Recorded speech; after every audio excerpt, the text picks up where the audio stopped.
itu menurut undang-undang guru dan dosen sebagai pendidik dan sebagai ilmuwan gitu ya. Jadi orang kimia tidak boleh menghindar. Loh, saya kan apa namanya sains dalam bidang kimia, peduli amat dengan pendidikan. Oh, tidak. Selama kita ini statusnya dosen, kita adalah pendidik profesional. Ya, pendidik profesional harus paham tentang kependidikan gitu Bapak Ibu ya. Ya kimia, ya fisika seperti saya gini ini Bapak Ibu ya, matematika. Ya selama status saya sebagai dosen ya harus saya paham tentang kependidikan karena undang-undangnya mengatakan begitu. Yaitu satu. Yang kedua, struktur kurikulum itu bagus karena didorong oleh lembaga akreditasi ya Bapak Ibu. Jadi ada beberapa lembaga akreditasi itu yang meminta strukturnya kayak gini gitu ya. Seperti kemarin yang saya tunjukkan Bapak Ibu, kalau di dalam bidang engineering, misalnya di teknik kimia, strukturnya yang didorong oleh lembaga akreditasi ABET maupun IABI itu jelas Bapak Ibu. Jadi tahun pertama itu adalah basic science, jadi anak-anak mahasiswa diberi landasan sains yang kuat dulu selama 2 semester, kasih matematika yang bagus, kasih fisika yang bagus, kasih kimia yang bagus, kasih biologi yang bagus, begitu Bapak Ibu ya. Ya dasar-dasar selama 1 tahun. Lalu 1,5 tahun berikutnya, ya dia belajar tentang basic engineering. Nah, ini dasar-dasar keteknikan, Bapak Ibu. Ya, yang tadi dasar-dasar keilmuan, lalu jenjang berikutnya dasar-dasar keteknikan. Ya. Nah, lalu 1 tahun berikutnya, yang terakhir ini Bapak Ibu, karena engineering itu kerjaannya sebagai desainer, ya desain engineer. Ya, dia mendesain apa sesuai bidangnya. Kalau elektro ya bidang elektro, kalau kimia dalam bidang kimia, kimia teknik maksud saya. Kalau fisika ya dalam bidang fisika. Nah, ini struktur yang ditentukan oleh lembaga akreditasi. Ya suka suka mau enggak mau kalau kita ikut lembaga akreditasi, ya kurikulum kita struktur seperti itu. Bahkan ada prosentasenya Bapak Ibu, dikasih persentase. Ya, kasih persentase. Misalnya basic science itu harus berapa persen dari total SKS 144. Misalnya minimal 20%. Ya, lalu kalau apa namanya basic engineering, basic engineering design itu minimal 40%. Nah, lalu general study maksimal 20%. Nah, itu ditetapkan oleh mereka, Bapak Ibu, strukturnya. Yang mereka yang menetapkan lembaga akreditasi gitu ya. Sehingga ya semua perguruan tinggi ya atau semua prodi di dalam perguruan tinggi yang mengikuti lembaga akreditasi tertentu itu tadi pasti struktur kurikulumnya sama ya ya pasti sama karena requirement-nya seperti itu ya requirement permintaannya seperti itu. Nah sekarang Bapak Ibu kalau di prodi kimia ini ada 2 kemungkinan Bapak Ibu. Kemungkinan pertama Bapak Ibu ikut akreditasi Royal Science Chemistry, ya Bapak Ibu ya, yang dari Inggris itu. Iya, Mohon Bapak. maaf, ya betul ya Bu Intan ya. Iya, Pak. Ya. Tapi saya mohon maaf, saya belum mendalami tentang RSC ini Bapak Ibu. Ya belum terlalu mendalami karena ITS tidak ikut ini Bapak Ibu. Kimianya ITS tidak ikut RSC. Jadi kita tidak punya pengalaman. Eh, Kimianya ITS itu sekarang sedang ikut ASIN, Bapak Ibu. Asiin. Ya ASIIN. Ya Ya. ASIIN ini adalah lembaga akreditasi internasional yang sekarang juga banyak beroperasi di Indonesia dan kantor pusatnya di Jerman. Kalau RSC tadi kan di Belanda, sorry di apa namanya Inggris ya. Inggris ini juga. Tapi sama-sama dia berafiliasi pada lembaga akreditasi internasional. Nah di ASIIN itu Bapak Ibu apa namanya istilahnya itu SSC Subject Specific Karakteristik atau ILO-nya atau CPL-nya itu sudah ditentukan untuk kimia itu. Ya untuk kimia itu ditetapkan ada sekian CPL kalau kamu mau tak akreditasi. Kalau kamu mau ikut akreditasi ASIIN, maka kamu harus memenuhi SSC sekian item. Kalau tidak salah ada 15 Bapak Ibu. Ada 15 item yang dibagi dua. Ya dibagi dua ada apa namanya nanti kita lihat bersama-sama ya Bapak Ibu ya. Nah di situ dia mengakreditasi S1 dan S2. Ya bisa untuk S1 bachelor, bisa untuk master atau magister ya. Nah di tempat saya sekarang ini kimianya sedang ikut ASIIN ini ya sedang ikut ASIIN. Nah ASIIN ini Bapak Ibu sangat-sangat menghargai internship Ya, atau istilah kita itu magang, Bapak Ibu. Kalau magangnya makin besar itu nilainya makin tinggi, Bapak Ibu. Jadi sudah cocok dengan Merdeka Belajar Kamus Merdeka. Lah kita magang kita itu cuma berapa ya Bu ya? 2 SKS ya Bu ya. Yang praktek kerja itu di industri itu berapa Bu? Kalau di tempat saya itu yang ada sekarang kurikulumnya 2 SKS Bu. 4 SKS kan Pak? Oh ya lebih banyak berarti ya 2 kali mungkin ya Bu ya. Iya. 2 kali ya, 2 SKS gitu ya. Nah, dia mengatakan kurang kalau segitu itu ya gitu ya. Ya paling tidak internship itu 1 semester menurut dia. Ya jadi ya memang karena lembaga akreditasi ini berasal dari Jerman ya Bapak Ibu ya. Jerman itu sekolahnya kan lebih banyak di tempat kerja memang ya. Sekolahnya di tempat kerja. Jadi apalagi masyarakat Jerman juga ya kalau tidak ada kaitannya dengan kerjaan ya ngapain sekolah gitu ya. Kalau di sini ya orang nggak ngapain-ngapain aja banyak yang dokter loh Bapak Ibu. Ini tetangga saya rumah ini ibu rumah tangga biasa itu dokter Bu. Ya, jadi dia ibu rumah tangga biasa, tidak kerja kemana-mana gitu ya. Ya, tidak pernah muncul, tidak pernah apa di arisan. Tahu-tahu dia sudah S2. S2. Lalu nggak ngapain-ngapain, lama tidak ketemu di pertemuan ibu-ibu. Lalu sudah S3 Bu. Kalau orang Jerman kan enggak. Kalau tidak ada tuntutan kerjaan ya ngapain sekolah gitu. Artinya dia lebih banyak apa namanya orientasinya pada kompetensi ya. Jadi kalau dalam pekerjaan itu dia kompetensinya sudah tercukupi melalui sertifikasi dan sebagainya, dia tidak perlu mengambil degree gitu ya. Tapi di Jerman sekolahnya itu bisa sepanjang hayat Bapak Ibu. Jadi bisa saja seumur yang hampir 60 ini baru mau menyelesaikan bachelor-nya gitu. Bisa. Kalau di sini kira-kira bisa enggak ya? S1 itu daftar di Unja, kimia, umurnya 50. Boleh enggak ya kira-kira? Boleh Bu Intan. Umur 55 boleh. Pensiun sebentar lagi Pak. Ya. Saya dulu waktu ambil S3 itu Bapak Ibu, ada teman saya yang 3 orang itu sudah pada pensiun Bapak Ibu. Sudah pensiun dia ambil S3. Ya, jadi dia pensiun dari dinas pendidikan. Ya ambil S3. Saya tanya, "Loh ngapain kok sekolah S3 kan sudah pensiun gitu ya. Sudah usia 60 ya, 60 sekian gitu ya." Dia katakan daripada uang saya untuk beli obat lebih baik saya untuk sekolah gitu ya. Karena menurut dia sekolah itu pikirannya jalan terus dan membuat sehat gitu.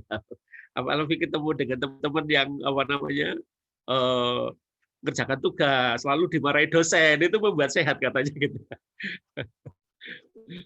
Ya, jadi orang tua yang dimarahi dosen itu malah menyebabkan sehat. Ya, saya sendiri waktu sekolah usia saya sudah 49 Bapak Ibu. Jadi saya sudah cukup tua waktu sekolah itu. Ya. Jadi Bapak Ibu yang masih muda-muda segera jangan takut untuk sekolah Bapak Ibu. Ini teman saya barusan saya dapat kabar ini profesor Bapak Ibu di Universitas Brawijaya dan beliaunya dekan Bapak Ibu. Sekarang ambil S3 lagi. Profesor sekarang sedang menjabat dekan tapi ambil S3 lagi. S3 dalam bidang agama karena dia ingin menjadi pendakwah. Terus ada teman saya lagi yang guru besar juga Bapak Ibu. Mungkin Bapak Ibu sudah pernah mendengar karena orangnya terkenal ini Profesor Eko Indrajit ya, profesor dalam bidang IT ya. Itu sekolah lagi juga Bapak Ibu, ambil teknologi ya, di pendidik. TP UNJ tuh Pak.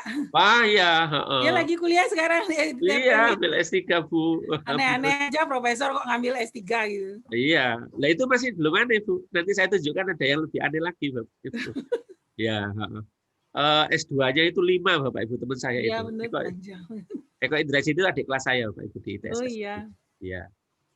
Ada lagi guru besar di tempat saya Bapak Ibu.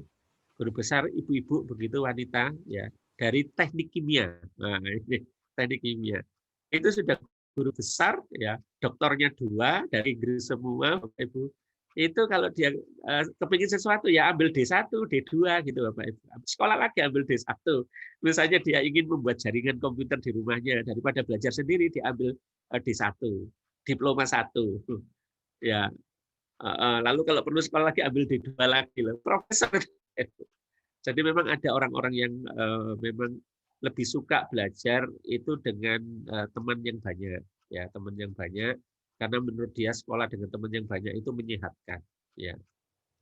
Tapi ya ada teman saya juga ya di di kantor saya ya memang karena banyak hal yang urusan banyak, kesempatannya tidak ada, mau pensiun masih belum sempat saja untuk ambil S3. Ada yang seperti itu. Ya, jadi tidak menjadi soal Bapak Ibu. Yang menjadi soal itu kalau tidak mengembangkan pengetahuan dan ilmu pengetahuannya dalam bidang yang dia sedang ditugaskan untuk mengampu, itu jadi soal. Itu ya Bapak Ibu ya. Jadi ada dua itu kalau mau membuat struktur kurikulum, dan struktur kurikulum itu selalu akan menjadi pertanyaan pada saat melakukan ini Bapak Ibu, pada saat pelaksanaan akreditasi. Saya bisa dibantu untuk dikasih status sebagai co-host supaya bisa saya share, Bapak Ibu. Saya share ini. Ya bentar Bapak ya. Ya. Ini tadi Sudah, saya Bapak. sambil nunggu ini, saya cerita ini tadi. Sudah Bapak. Sudah ya? Ya. Baik. Kalau begitu saya akan pertama saya akan berikan contoh tentang template yang biasa dipakai di Belmawa ya Bapak Ibu. Template yang biasa dipakai di Belmawa. Kalau ada hibah gitu ya. Sebentar Bapak Ibu, ini berarti harus ada yang saya matikan dulu ini beberapa ini.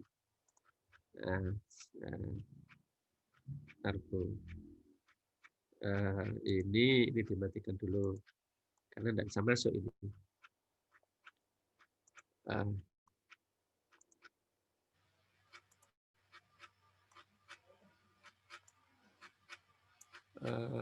Screen ini juga harus dimatikan.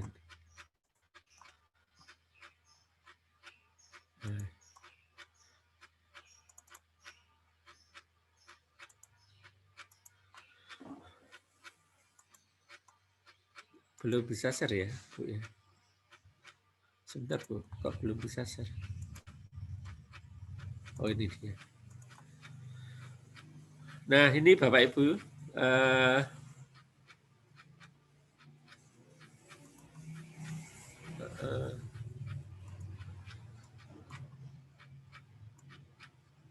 ya Bapak Ibu, ini saya pertama saya akan ini tunjukkan template yang biasa dipakai pada saat hibah kurikulum di Belmawa.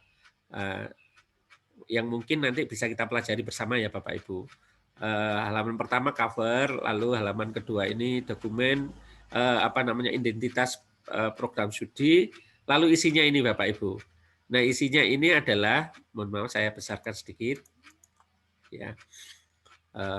Ini Bapak Ibu. Jadi isinya adalah ini Bapak Ibu. Setelah daftar isi kata pengantar identitas program studi, ini adalah landasan kurikulum. Ini Bapak Ibu ya. Universitas value apa?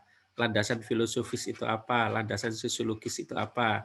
Landasan historis dan landasan hukum. Ya. Itu kita tambahkan di dalam dokumen kurikulum kita. Yang pada umumnya ini tidak ada biasanya Bapak Ibu. Ya ini biasanya tidak ada ini landasan kurikulum ini. Ya. Jadi ada itu nanti kalau Bapak Ibu tadi mengikuti struktur dokumen kurikulum yang di ini Bapak Ibu yang ditetapkan oleh lembaga akreditasi internasional. Ya walaupun tidak selengkap ini, biasanya yang diminta itu adalah landasan filosofis ini Bapak Ibu. Ini yang paling utama diminta ya, dan landasan hukumnya apa. Yang ada di dalam dokumennya Bapak Ibu itu biasanya pada umumnya itu adalah ini Pak. Visi, misi, tujuan dan strategi program studi ini hampir semua dokumen kurikulum kita ada. Mengapa? Hampir semua dokumen kurikulum kita ada karena diminta oleh Ban PT. Gitu ya. Yang atas ini landasan hukum ini, kurikulum ini tidak diminta oleh Ban PT. Gitu. Jadi sebagian besar kurikulum prodi di Indonesia biasanya tidak ada ininya, ya tidak ada karena Ban PT-nya tidak meminta. Ya. Tetapi kalau Bapak Ibu mengikuti akreditasi internasional bisa jadi itu diminta. Kemudian bab 3-nya adalah hasil evaluasi kurikulum, hasil tracernya, ya evaluasi kurikulum merekomendasikan rekonstruksi kurikulum itu di bagian yang mana saja. Ya apa dari hasil evaluasi kurikulum itu yang perlu dilakukan perubahan terhadap kurikulum. Lalu tracer study ini ya. Ini juga mekanismenya seperti apa, Bapak Ibu, tracer itu, lalu hasilnya apa. Nah, hasilnya kalau terkait dengan profil lulusan dan capaian pembelajaran dituliskan di bab berikutnya, bab 4. Profil lulusan dan capaian pembelajaran. Ya. Profil lulusannya apa, lalu capaian pembelajarannya apa. Lalu hubungan Bapak Ibu, hubungan antara CPL dan profil lulusan. Apa hubungannya ini? Ya, jadi kaitan antara CPL dan profil lulusan. Ya, itu juga poin yang diminta di ban PT maupun di luar ban PT. Ya. Kemudian berikutnya adalah bahan kajian. Bahan kajian atau yang kemarin kita sebut dengan body of knowledge. Sudah kita bahas kemarin ya. Dan deskripsi bahan kajian. Nah, bahan kajian ini Bapak Ibu diambilkan dari CPL. Ya, jangan membuat sendiri ya Bapak Ibu. Dari CPL nanti akan saya tunjukkan bagaimana bahan kajian diekstrak dari CPL atau CPL dibuat dari bahan kajian. Ya, bisa dua arah gitu. Lalu pembentukan mata kuliah dan penentuan bobot SKS. Ya, ini juga jarang ada di dalam dokumen kurikulum. Ya, padahal di Ban PT sudah diberikan contoh cara menentukan atau menghitung bobot SKS. Walaupun banyak yang merasa kesulitan dengan contohnya Ban PT itu, karena dengan contoh Ban PT itu menyebabkan SKS mata kuliah itu kecil-kecil, 2 SKS begitu Bapak Ibu. Ya, mengapa begitu? Karena memang contoh yang di Ban PT itu menghitungnya berdasarkan pembobotan sesuai dengan taksonomi Bloom. Nah itu, ya Bapak Ibu. Nah taksonomi Bloomnya kalau dinaikkan ke atas, ya jadi mainnya itu understanding saja Bapak Ibu, C2 mainnya. Kalau nanti mainnya di analisis itu Bapak Ibu ya, kemudian di apa namanya di kreatif yang di atas itu, yang C6 itu Bapak Ibu. Lalu bobot SKS mata kuliah jadi membengkak besar gitu ya. Itu kelemahannya yang ada di Ban PT Bapak Ibu. Ya, yang jelas cara menghitung seperti itu memang tidak ada landasan teorinya. Jadi taksonomi Bloom itu bukan dimaksudkan untuk apa namanya menjadi koefisien di dalam pembobotan menentukan bobot SKS mata kuliah.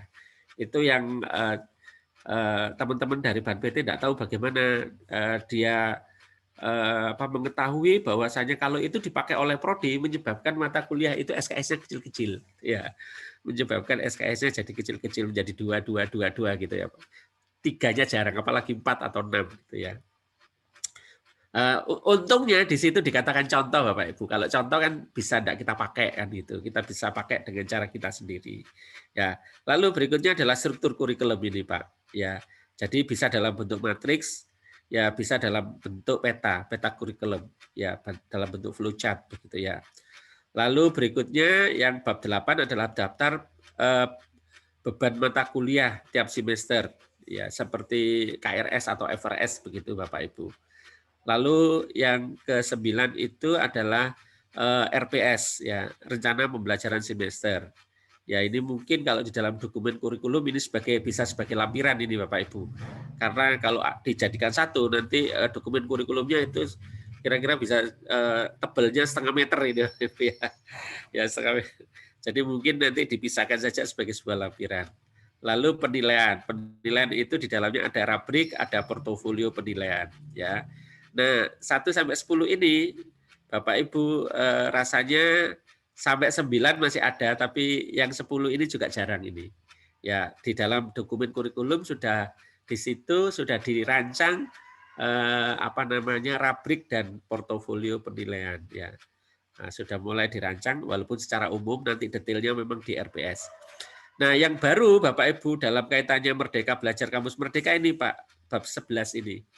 Implementasi hak belajar mahasiswa maksimum 3 semester ini. Ya, model implementasi MBKM-nya apa, mata kuliah yang wajib ditempuh di dalam prodi sendiri itu ada berapa saja. Ya, pembelajaran mata kuliah di luar prodi pembelajaran mata kuliah di luar program studi itu apa saja. Lalu bentuk kegiatan pembelajaran luar kampus ya apa saja. Lalu penjaminan mutunya seperti apa gitu ya. Tentu saja penjaminan mutu di sini hanya disinggung secara item saja Bapak Ibu. Nanti detailnya adalah di dokumen penjaminan mutu ya Bapak Ibu ya. detailnya ini nanti di dokumen penjaminan mutu. Kira-kira daftar isinya seperti itu. Kalau mau dilihat satu persatu di dalamnya, ya Bapak Ibu, adalah sebagai berikut. Ya. Jadi ini landasan kurikulumnya apa, universitas value apa itu ya? Biasanya ada di Renstra ya universitas value ini Pak. Ya, nilai-nilai universitas yang sedang diperjuangkan itu apa? Itu mesti harus masuk ke situ. Lalu landasan filosofi ya seperti apa dituliskan. Nanti saya kasihkan contoh Bapak Ibu ya ini. Kemudian landasan hukumnya, jangan lupa Bapak Ibu landasan hukum ini gunakan permen-permen yang terbaru ya Bapak Ibu seperti permen nomor 5, nomor 6, nomor 7 ini Bapak Ibu ini yang terbaru ya. Gunakan permen yang terbaru, jangan sampai nanti Bapak Ibu menggunakan permen yang lama-lama Bapak Ibu ya. Karena saya pernah memeriksa dokumen kurikulumnya universitas negeri besar di apa namanya di Kalimantan itu Bapak Ibu masih ada yang menggunakan Permendikbud 232045 ini. Alasannya saya tanya kenapa masih menggunakan itu, kan tidak dicabut Pak Samsul gitu ya. Alasannya begitu ya. Kalau itu alasannya oke, Bapak pakai nanti kurikulum Bapak pasti nanti akan sulit untuk dipertanggungjawabkan pada saat Bapak mengikuti akreditasi karena sudah landasan itu walaupun tidak dicabut sudah tidak dipakai gitu ya. Misalnya di 232 itu ada yang kemarin saya katakan ada kompetensi utama, kompetensi pendukung dan lainnya. Ini kan sudah tidak kepakai ini Bapak Ibu. Ya, kalau ikut akreditasi yang BAN PT yang sekarang pasti akan sulit ini Bapak Ibu. Apalagi kalau dilaporkan PDPT kan sudah tidak itu isinya. Lalu kelompok mata kuliah ini 5 kelompok mata kuliah itu, nah, ini kan juga sudah tidak dipakai gitu ya. Walaupun permennya tidak dicabut. Gitu ya. Nah, jadi landasan yang dipertahankan oleh teman itu tadi karena permennya tidak dicabut. Jadi apa namanya tetap dipakai gitu ya. Walaupun risikonya nanti kalau mengikuti akreditasi akan kesulitan. Ya. Tapi saya pikir karena memang apa namanya waktu untuk merubah kurikulum saja yang Bapak Ibu barangkali yang agak kesulitan ya. Jadi merubah kurikulum itu bagian yang berat buat dosen gitu ya. Atau dengan kata lain merubah kurikulum itu pekerjaan yang apa namanya yang melelahkan gitu ya Bapak Ibu. Jadi ada apa namanya ada kalau tidak ada hibah gitu ya. Kalau tidak ada hibah di seluruh kurikulum ya biasanya agak keberatan. Nah, itu Bapak Ibu visi misi ini ya visi misi harus mengikuti APS Bapak Ibu. APS 4.0 ini referensinya apa nanti ditulis Bapak Ibu. Strateginya ini di dokumennya kimia yang saya terima sudah ada. Ya hasil kurikulum ini menjelaskan hasil evaluasi terhadap pelaksanaan kurikulum yang ada. Ya, lalu menjelaskan hasil evaluasi terhadap pelaksanaan kurikulum yang ada kaitannya dengan tracer. Ya, ini kan juga evaluasi juga melalui tracer. Lalu profil lulusan ini Bapak Ibu, profil lulusan ini apa namanya hasil dari tracer tadi. Yang penting adalah profil lulusannya apa, deskripsinya apa. Di dokumen kimia sudah ada. Ya sudah ada 3 profil kalau tidak salah. Ya di situ ada 3, yaitu sebagai wirausaha, sebagai yang paling bawah, yang di tengah itu sebagai tenaga quality control, yang nomor pertama itu lupa saya apa ya. Yang pertama itu kalau kimia cuman di situ Bapak Ibu ada yang saya agak ini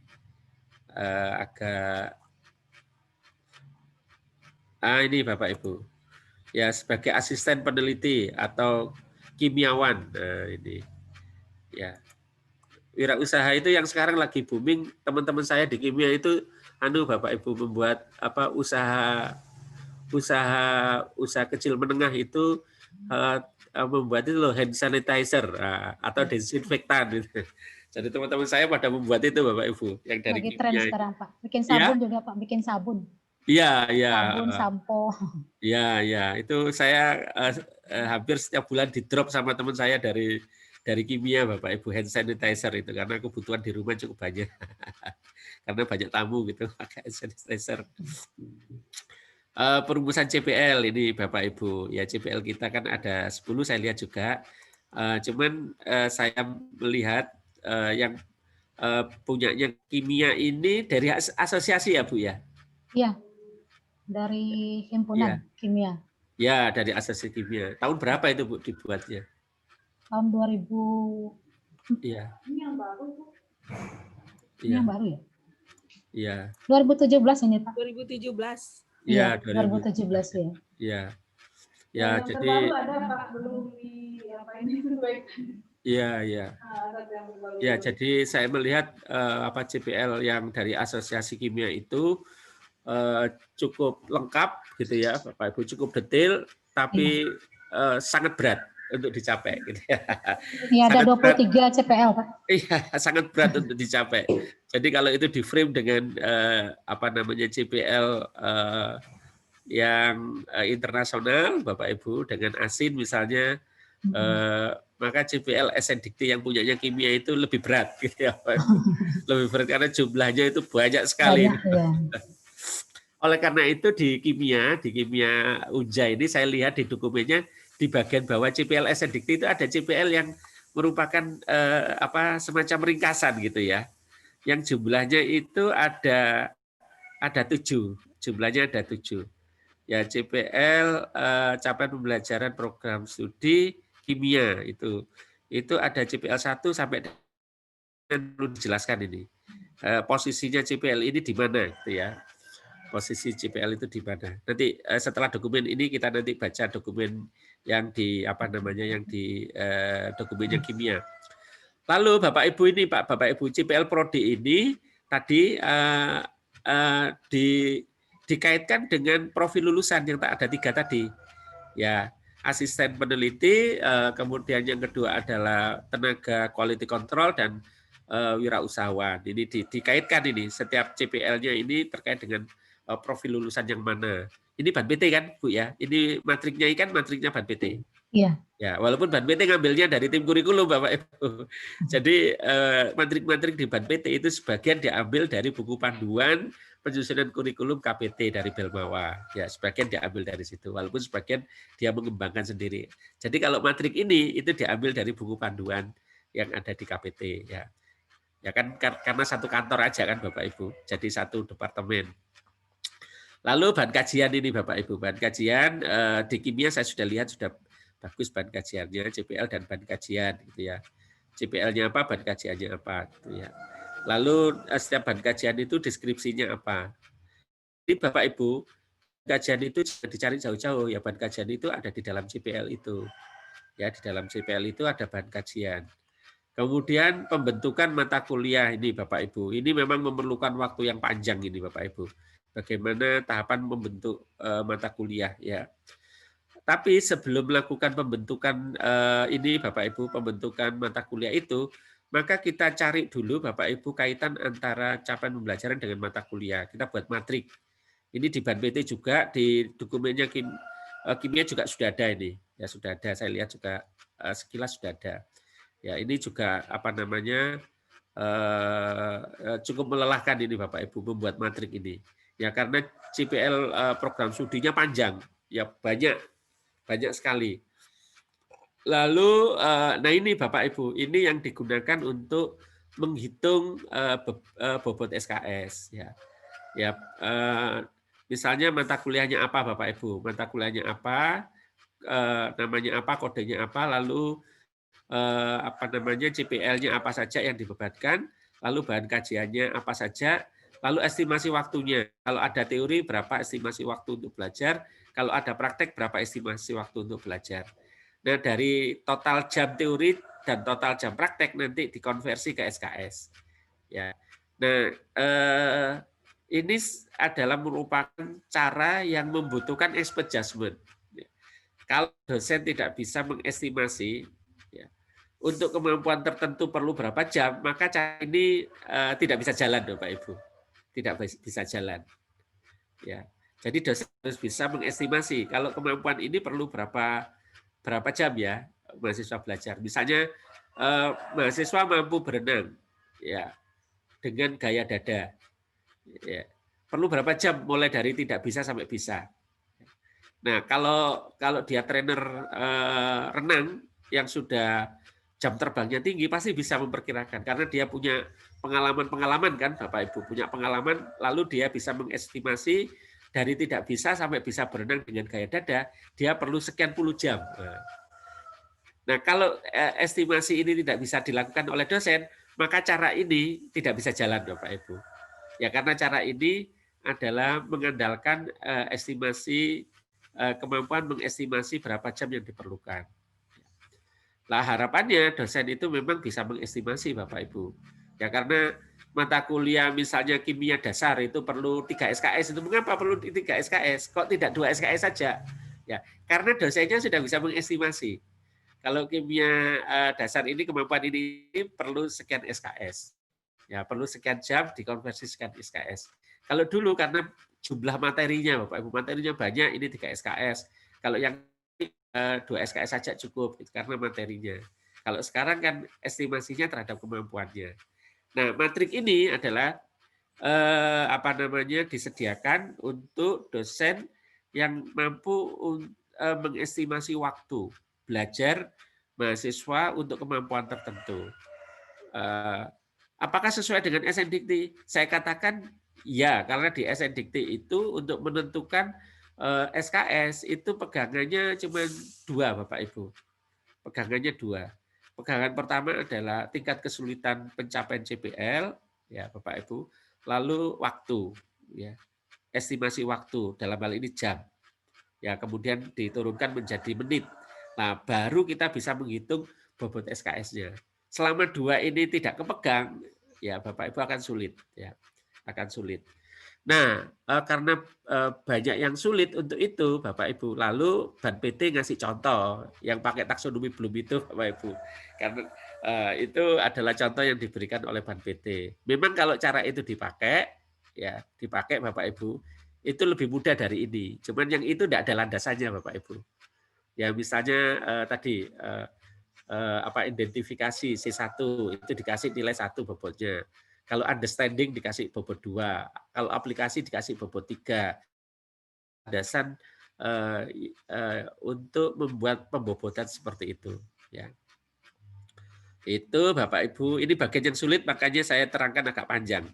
Lalu berikutnya adalah struktur kurikulum ini Bapak Ibu. Ya, struktur kurikulumnya kira-kira matriknya seperti ini.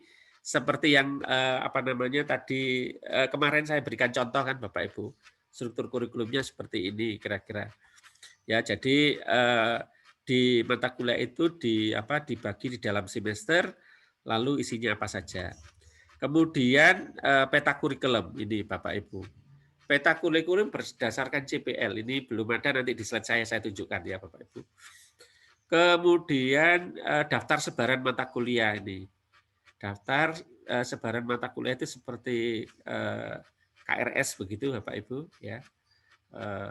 Kemudian yang berikutnya lagi adalah rancangan pembelajaran. Di rancangan pembelajaran ini juga sudah sering saya sampaikan di banyak kesempatan ya Bapak Ibu. Nanti mungkin sedikit perlu saya singgung.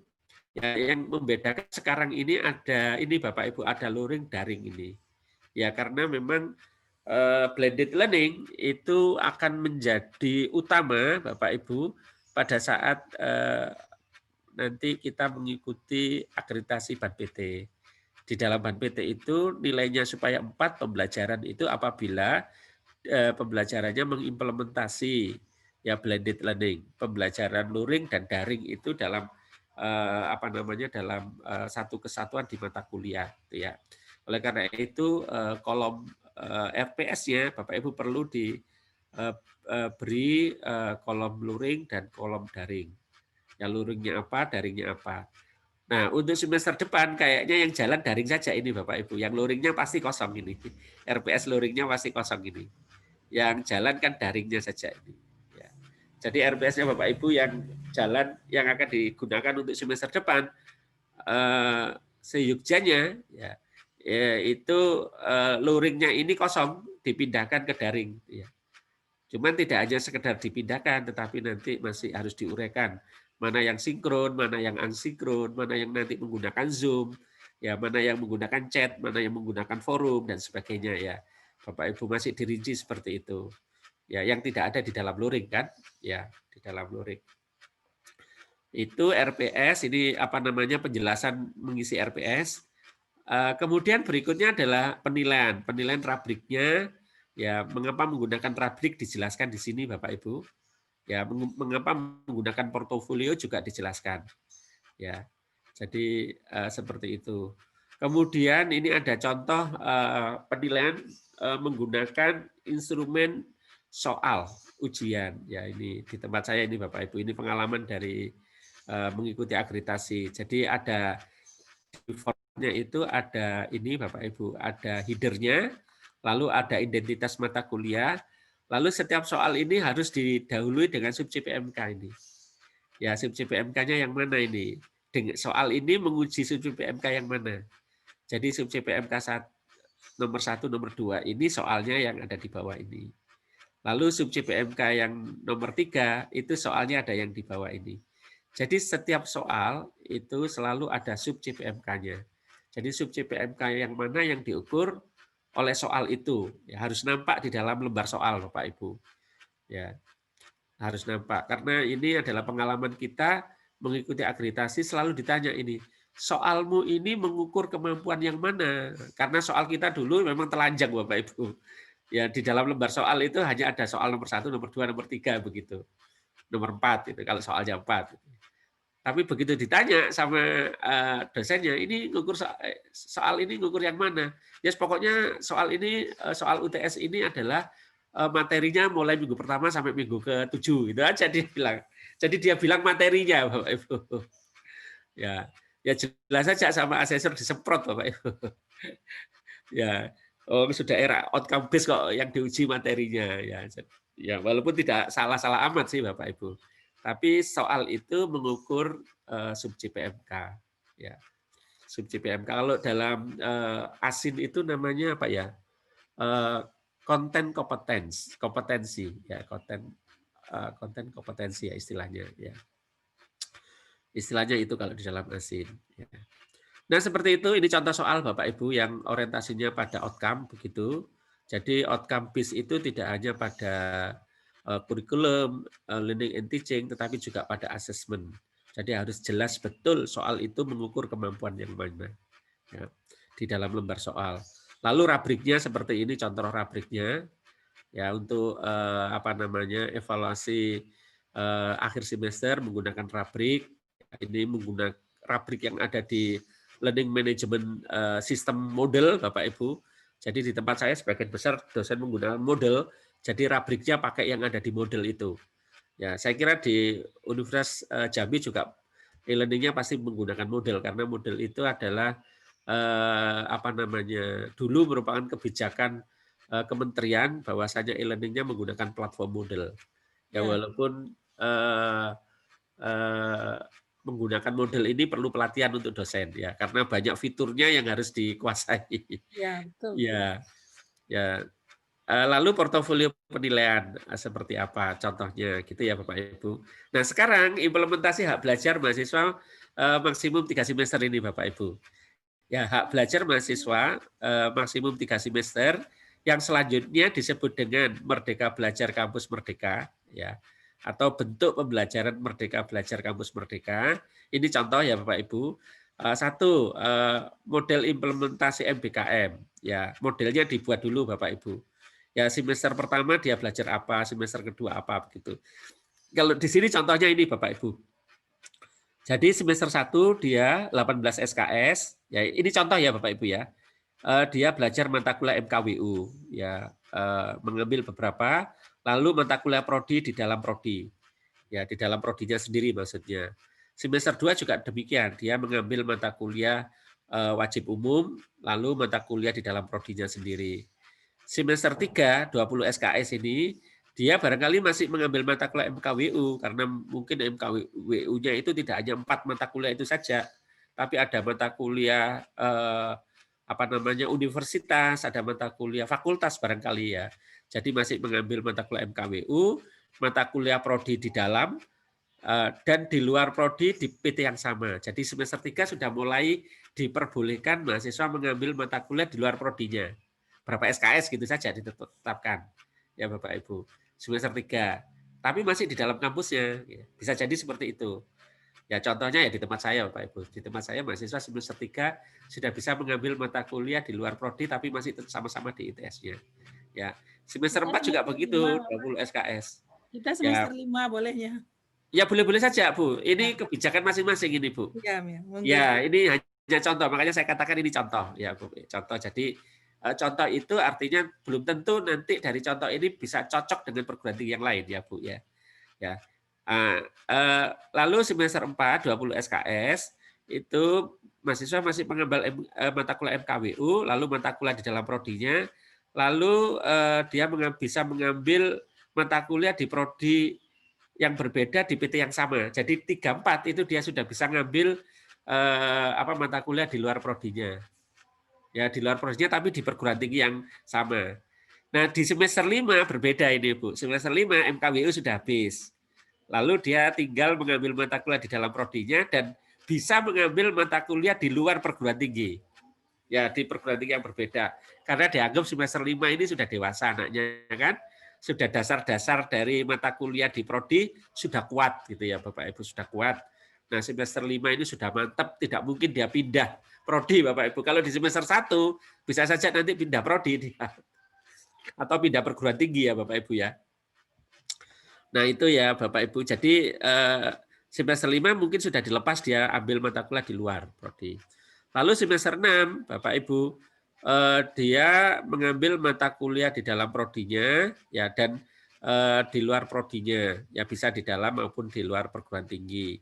Bahkan bisa mulai mengambil beberapa kegiatan pembelajaran yang terkait dengan misalnya KKNT bisa diambil di sini kewirausahaan gitu ya di semester 6 ini. Nah, semester 7 itu nanti yang menjadi utama Bapak Ibu. Misalnya di semester 7 ditetapkan magang. Nah, misalnya magang ini nanti diletakkan di semester 7 karena magang ini berpotensi untuk bisa dilanjutkan ke tugas akhir. Nah, gitu Bu ya. Diletakkan di semester 7. Dan bagi mahasiswa yang mempunyai akselerasi bagus, maka pada saat magang dia juga bisa mengerjakan tugas akhir. Jadi dia bisa lulus 7 semester gitu Bapak Ibu. Tidak perlu sampai 8 semester. Buat anak-anak yang memang kecepatannya tinggi Bapak Ibu. Makanya banyak yang perguruan tinggi meletakkan magang itu di semester 7. Ya, sekaligus untuk memfasilitasi mahasiswa yang magang sekaligus mengerjakan tugas akhir. Ya, tugas akhir. Atau misalnya mahasiswa yang mengambil project riset, ya magang riset di lembaga kredibel, ya misalnya dia magang riset di LIPI atau di BPPT atau di mana begitu, sekaligus mengerjakan tugas akhir. Ya, diletakkan di semester 7, jadi supaya lebih efisien begitu. Tapi bisa jadi ya dia mengambil magang itu hanya mampu menggali permasalahan dan mengambil beberapa data. Lanjutannya baru di semester 8, itu yang normal Bapak Ibu. Nah, dibuat dulu model kayak gini ini, tapi tidak harus seperti contoh saya. Ya tidak harus, karena ini bagian dari otonom masing-masing perguruan tinggi Bapak Ibu. Ya, otonomi masing-masing perguruan tinggi. Jadi kalau ada model-model kayak gini di buku panduan dan lain-lain dari perguruan tinggi lain, itu maksudnya adalah menginspirasi Bapak Ibu dan tidak harus sama seperti itu. Ya, tidak harus sama. Tapi yang jelas dibuat modelnya ini dulu Bapak Ibu ya di dalam kurikulumnya Bapak Ibu. Ya, jadi nanti universitas memiliki berapa macam model, lalu dari macam-macam model yang diajukan oleh universitas itu prodi memilih yang mana modelnya. Gitu. Ya. Misalnya kalau di tempat saya di ITS itu ada 3 model kayak gini nih Bapak Ibu. 3 model. Lalu turun ke prodi ya prodi ada yang ngambil 2 model, ada yang ngambil 1 model gitu Bu. Ya, tentu saja universitas membuat model itu timnya berasal dari beberapa fakultas Bapak Ibu. Ya, dari beberapa fakultas. Ya. Kemudian setelah membuat model itu baru subbab berikutnya yaitu mata kuliah yang wajib ditempuh di dalam prodi sendiri. Ya, apa saja mata kuliah yang wajib ditempuh itu di-list di sini Bapak Ibu. Kode mata kuliahnya apa, nama mata kuliahnya, bobot SKS-nya dikasih keterangan ya. Lalu berapa totalnya? Menurut SNDikti ya Bapak Ibu 4 sampai dengan 11 semester itu ekuivalen minimal 84 SKS. Ya. prakteknya banyak perguruan tinggi mengambil kebijakan kurikulum inti yang dia belajar di prodi itu sekitar 100 sampai 110 Bapak Ibu. Ya, 110. Kalau ITS itu 108. Jadi 108 itu adalah mata kuliah inti yang dia harus belajar di kampusnya sendiri. Ya, di kampusnya sendiri, tidak boleh keluar, ya Pak Ibu. Ya, 108. Ya, sisanya 36 SKS itu nanti yang diekuivalensi dengan bentuk-bentuk kegiatan pembelajaran, ya yang contohnya ada 8 tadi, ya diekuivalen dengan itu. Jadi yang diekuivalen 3,6. Jadi kalau 3,6 dibagi 110 itu berapa ya Bapak Ibu ya? Sebentar. 3,6. Saya itu fisika tapi hitung-hitungan saya kok jelek ya Bapak Ibu ya. 36 dibagi 144. Jadi ketemunya adalah persis 25% Bapak Ibu. Jadi 25% itu mahasiswa di tempat saya belajar di luar di luar ITS ya. Jadi persis seperti yang disampaikan oleh Mas Menteri di YouTube. Bapak Ibu nanti lihat wawancaranya Mas Menteri di YouTube dengan Deddy Kobuser. Ya, bagaimana pandangannya beliau tentang Merdeka Belajar Kampus Merdeka. Ya. Ya, kalau menurut Permendikbud itu adalah maksimum 60 SKS, Bapak Ibu. Kalau dibagi dengan 144 itu 42%. Ya, tapi maksimum 42% itu mahasiswa belajar di luar kampusnya, di luar prodinya, ya. 40. Tapi Bapak Ibu saya kira akan sulit kalau sampai 40% ya Bapak Ibu ya, agak sulit untuk ngaturnya. Ya, jadi 25% seperti yang dikatakan Mas Menteri itu aja saya kira sudah cukup bagus Bapak Ibu ya. 25% dari total SKS itu mahasiswa punya opsi untuk belajar di luar prodi atau luar kampusnya ya, dan atau di luar kampusnya. Jadi yang bagian ini Bapak Ibu 84 SKS ini ditunggu kebijakan dari universitas. Berapa kebijakannya? Ya Bapak Ibu, ditunggu kebijakan universitas seperti apa. Ya. Kemudian yang berikutnya adalah pembelajaran mata kuliah di luar program studi Bapak Ibu. Ya ini misalnya di luar prodi di dalam kampus ini. Maksimumnya 6 SKS. Ini di tempat saya Pak, contoh di tempat saya. Saya kasih contoh ini. Tapi di tempat Bapak bisa saja nanti lebih besar dari tempat saya gitu ya. ITS hanya ngasih 6 SKS Bapak Ibu. Mata kuliahnya ya bisa bervariasi nanti, berbeda-beda setiap prodi. Ya, cuman kita tetapkan bahwasanya belajar di luar prodi di dalam kampus 6 SKS. Ya, diambil memiliki total bobot SKS yang sama, memiliki kesesuaian CPL yang kompetensi tambahan yang gayut. Jadi kalau di tempat saya ditetapkan Bapak Ibu, mata kuliah yang diambil di luar prodinya itu ya oleh SK Rektor ditetapkan CPL-nya Bapak Ibu minimal 80% sama ya dengan CPL-nya prodi. Minimal ya. Minimal 80% itu sama dengan CPL-nya prodi. Lalu yang kedua adalah di prodi yang sama di luar kampus ini. Ya di luar kampus ditetapkan berapa 3 SKS. Di prodi yang berbeda di luar kampus 3 SKS. Jadi 3, 3, 6, 12 Bapak Ibu totalnya. Ya 12 SKS. Jadi ini juga perlu kebijakan. Ya Bapak Ibu bisa lebih besar dari ini, dari contoh saya ini Bapak Ibu. Atau bahkan bisa lebih kecil juga.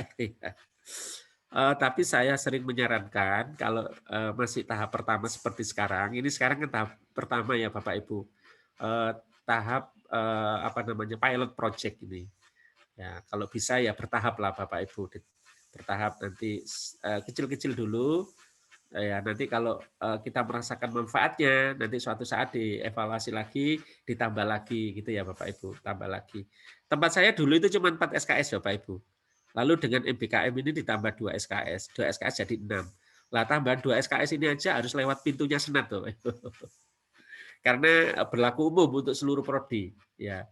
Jadi mungkin karena PTNBH ya Bapak Ibu ya, selalu harus lewat Senat karena di sana ada Senat akademik yang cukup kuat begitu. Jadi setiap ada perubahan kurikulum Bapak Ibu di ITS itu ya, di kampus itu ya, tidak harus melalui pintu senat. Termasuk penambahan dari 4 SKS belajar di luar prodi di PT yang sama, di ITS yang sama itu dari 4 menjadi 6 itu melalui persetujuan senat ya. Persetujuan senat. Saya dulu saya pikir ya gampang-gampang saja Bapak Ibu. Akhirnya saya tahu kalau itu harus melalui senat dan rumit Bapak Ibu kalau melalui senat karena orangnya banyak ya, tarik ulurnya kuat begitu. Lalu saya kritik Bapak Ibu, ini gimana ya membuat panduan kurikulum untuk ITS yang hanya merubah 2 SKS ini saja sulitnya melebihi sulitnya merubah Permendikbud. Merubah Permendikbud. Kalau Permendikbud itu ya gampang-gampang saja. Menterinya minta apa, nanti dari menteri turun ke dirjen, dirjennya membentuk tim ahli, di dalamnya juga ada bagian hukum, lalu apa yang diminta oleh menteri didraftkan. Sudah selesai, Bapak Ibu. Ya, jadi kadang-kadang di perguruan tinggi itu prosedurnya lebih rumit daripada di level kementerian. Ya. Lalu berikutnya adalah Bapak Ibu bentuk kegiatan pembelajaran di luar kampus yang dalam bentuk yang ini Bapak Ibu, magang, KKNT dan seterusnya itu dapat dilaksanakan dengan bobot yang reguler KP namanya Bapak Ibu kalau di tempat saya kerja praktek itu 2 SKS. Sekarang menjadi magang ya. Magang bisa di-extend sampai 20 SKS ya. Lalu keterangannya apa ini Bapak Ibu? Kegiatan magang MBKM dapat dikonversi ke beberapa mata kuliah yang memiliki kesesuaian. Jadi nanti keterangannya bisa saja ini Bapak Ibu, magang yang 20 SKS ini bisa dikonversi ke beberapa mata kuliah dengan sistem konversi yang apa. Ya. Nah ini dibuat listnya Bapak Ibu, dibuat daftarnya. Ya. Lalu ada pertanyaan, Pak magang itu kan bisa di banyak perguruan tinggi, di banyak industri. Ya kan bisa di industri kimia, petrokimia, di industri kimia farma, ya industri kimia ya itu.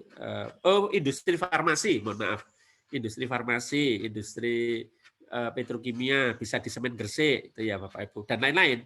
Nah kalau diambil semua memang repot nanti Bapak Ibu, konversi ke mata kuliahnya repot sekali. Ya repot. Lah saya mengusulkan melalui hibah ini tetapkan saja satu mitra industri ya sebagai pilot project yang nanti konversi ke mata kuliahnya sudah bisa kita rancang di sini. Ya, misalnya kimia kerja prakteknya atau magangnya di petrokimia. Ya di petrokimia itu kan macam-macam Bapak Ibu. Ya macam-macam ada proses. Ya berarti kalau ada quality control di situ ya. Misalnya taruhlah di quality control nanti magangnya di situ. Ya, kalau dia belajar di quality control di situ, ya apa saja kemampuan yang dia dapatkan dan konversinya ke mata kuliah apa? Ke mata kuliah kimia itu apa konversinya? Kan itu lebih mudah Bapak Ibu. Kalau teknik fisika tempat saya, itu kalau di petrokimia ya instrumen Bapak Ibu. Instrumen. Jadi instrumen industri. Jadi kalau di sana misalnya di instrumen industri itu adalah pengukuran kalibrasi Bapak Ibu. Ya, lalu monitoring. Sudah 3 itu aja lah. Magangnya di situ. Jadi dia nanti magang di pengukurannya, di alat-alat ukur, lalu tentang teknik kalibrasi sesuai dengan standar, lalu di monitoring, sistem monitoringnya. Ya. 3 itu magang. Lah kalau 3 itu magang di industri dia dapat kemampuan ini, pasti banyak cocoknya dengan mata kuliah karena kita punya mata kuliah pengukuran, kita punya mata kuliah kalibrasi, kita punya mata kuliah monitoring begitu. Demikian juga Bapak Ibu yang di prodi kimia. Kalau nanti magangnya di divisi quality control, ya kalau ditarik ke mata kuliah pasti gampang nanti nyari mata kuliahnya.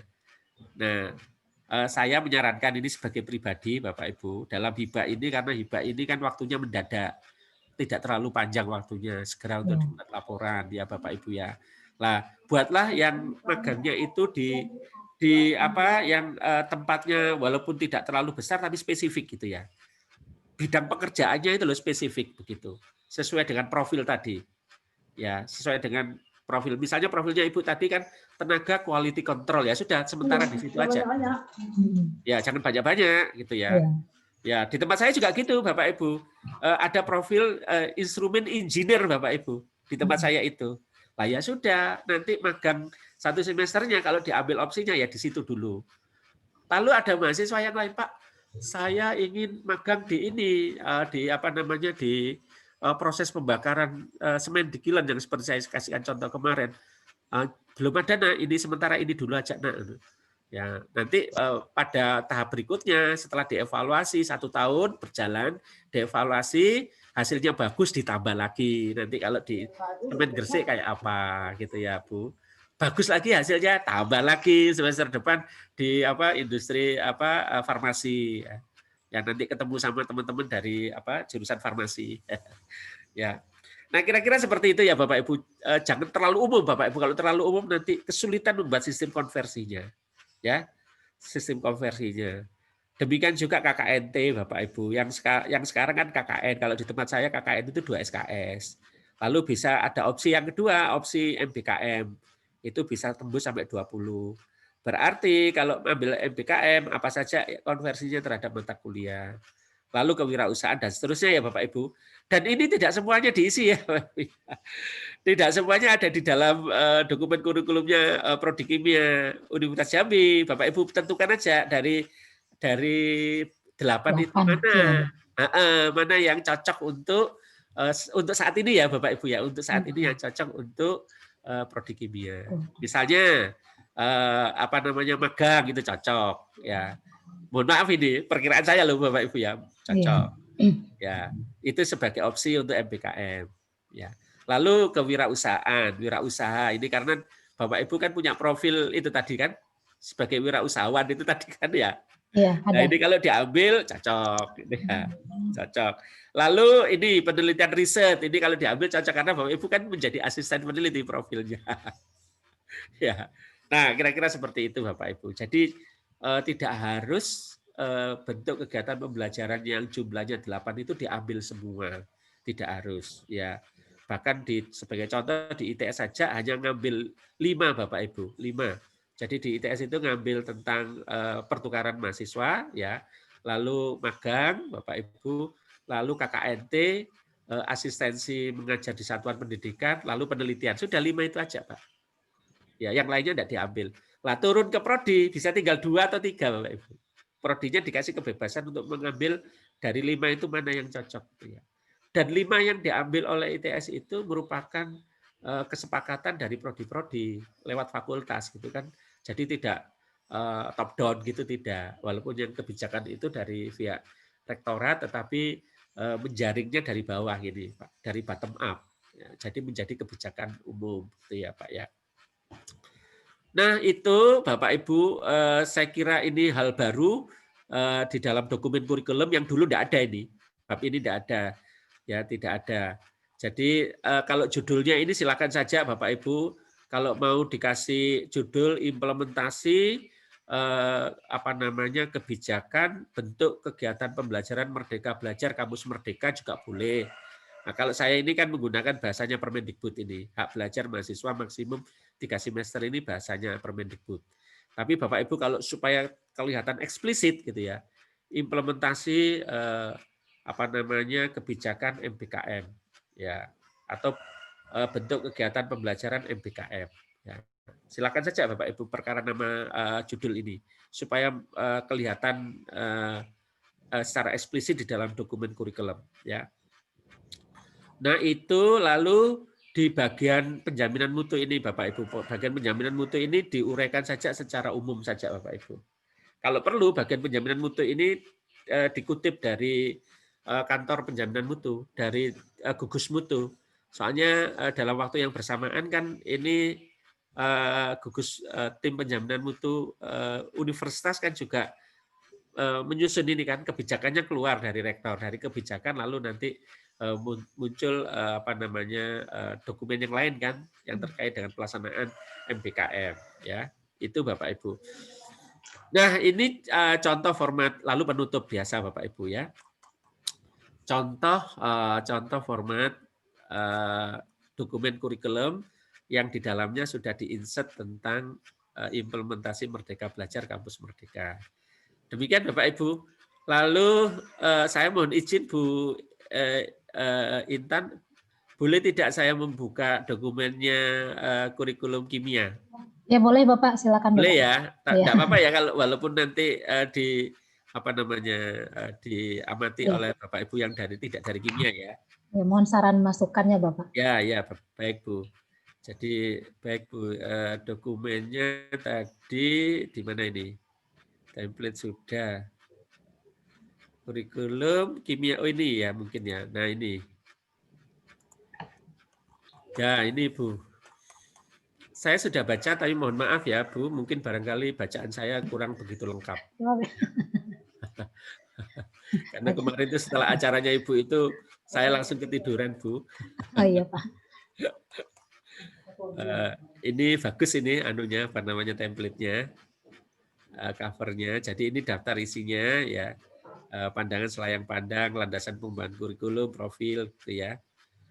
Jadi ini selayang pandangnya ini menceritakan tentang apa namanya deskripsi tentang kimia ya, ini prodi kimia. Sejarahnya Pak. Sejarahnya ya, Iya. landasan historis lah ya. Iya, sejarah berdirinya program Ya, studi kimia. Lalu landasan pengembangan kurikulum ini maksudnya adalah landasan yuridisnya, Iya. ya landasan hukumnya ini. Oke, ini tahun itu inilah ini masih. Nah ini yang saya katakan ini. Masih yang Nanti lama Pak ya.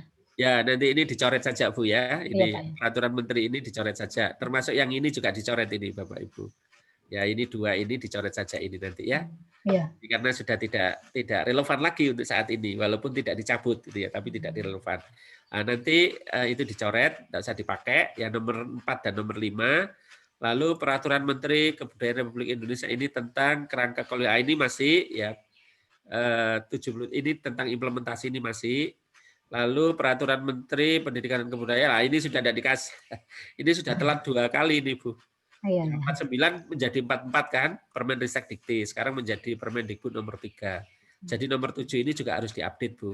Langsung saja ke Permendikbud nomor 3 tahun 2020 ya Bu ya. Lalu peraturan Menteri Republik Indonesia 81 tentang ijazah ini masih berlaku nomor 8, masih dipakai. Ya. Lalu yang nomor 9 peraturan Menteri Pendidikan dan Kebudayaan rumpun pengetahuan teknologi serta gelar lulusan perguruan tinggi ya masih oke. Lalu tentang nah ini juga nomor 10 sudah tidak kepakai ya Bu ya, ini sudah tidak kepakai ini. Kemudian peraturan rektor diperlukan, tapi perlu diupdate ini tahun 2017 ya. Mungkin peraturan rektor tentang apa namanya peraturan akademik Universitas Jambi. Mungkin kalau ada yang baru dipakai yang baru ya Bu ya. Ya sudah ada yang terbaru Pak. Ya itu aja yang dipakai itu yang terbaru ya. Ya kayak gini ini sepele tapi kadang-kadang apa namanya dari sini bisa membaca berikutnya itu agak malas biasanya begitu. Oh karena sebenarnya hukumnya sudah lama-lama. Kalau asesor loh Bu ya, kalau asesor itu belum apa-apa dia sudah apa namanya tensinya tinggi nih Bapak Ibu. Ya. Ini visi misi bagus ini Bu, bisa di apa petakan kayak gini ini bagus ya. Ini ada visi misi fakultas diturunkan ke visi misi program studi ini bagus ini. Ya, saya tidak tahu apakah perlu ada visi misi universitas di sini ya Bu ya, supaya kelihatan alignment-nya, keselarasannya begitu ya. Iya, Universitas kan kalau apa namanya kegiatan kunjungan apa namanya asesor itu kan biasanya ke rektorat dulu ditanya visi misi dari universitas lalu turun fakultas lalu turun ke program studi. Ya kalau program studi itu adalah visi misinya nanti terkait dengan kependidikan. Tapi kalau universitas itu terkait dengan tridharma. Kurang lebih seperti itu ya Bu ya. Itu satu. Yang kedua adalah ini Bu. Ini kalau bisa kalau mau disambung ke CPL ini biasanya diturunkan dulu ke tujuan pendidikan Bu. Ya jadi ya tujuan pendidikan kan visi misi tujuan pendidikan. Oh ya. iya Pak ya. Ya, baru setelah tujuan pendidikan profil lulusan baru CPL kan gitu. CPL. Ya, CPL. Ya. Jadi ini ada istilahnya ini adalah bypass Bu, shortcut ini. Ya karena memang tempatnya terbatas, tapi nanti kan bisa dibuat landscape gini Bu, panjang gini. Ya, sehingga dengan satu lembar ini saja itu prodi kimia sudah bisa menjelaskan secara alignment mulai dari visi misi universitas sampai jadi CPL. Sudah lunas selesai sampai CPL. Tinggal nanti jabaran di bawahnya. Tapi model ini Bu, model yang Ibu gambarkan ini sangat bagus. Ya, ini sangat bagus modelnya ini. Gampang dibaca gitu ya. Gampang dibaca, cuman perlu dilengkapi ya Bu.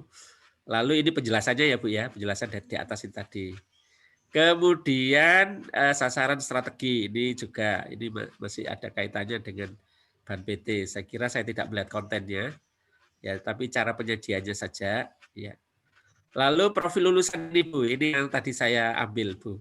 Profil lulusannya sudah cocok ini. Sebagai asisten peneliti atau kimiawan yang melakukan penelitian dalam aspek fundamental dan mengaplikasikan ilmu kimia untuk perkembangan sains dan teknologi dalam memecahkan permasalahan dalam bidang kimia. Ya, asisten peneliti atau kimiawan memiliki kemampuan mendesain, merancang, menganalisis, menginterpretasikan hasil penelitian bidang kimia yang berbasis lingkungan dan agroindustri. Ya, jadi di sini itu isinya adalah lingkup pekerjaannya, ya Bu ya. Ya, lingkup pekerjaannya dan kemampuan yang diperlukan. Ini sudah cocok ini Bu. Cara menuliskan deskripsi seperti ini sudah cocok ya. Ya, ini profilnya ada 3 ini ya, 3 asisten peneliti, tenaga quality control, ini yang di lab ya Bu ya. Ya, di wirausahawan ya, wirausahawan. Kalau bisa wirausahawan ini agak spesifik ya Bu ya. Wirausahawan dalam bidang ini.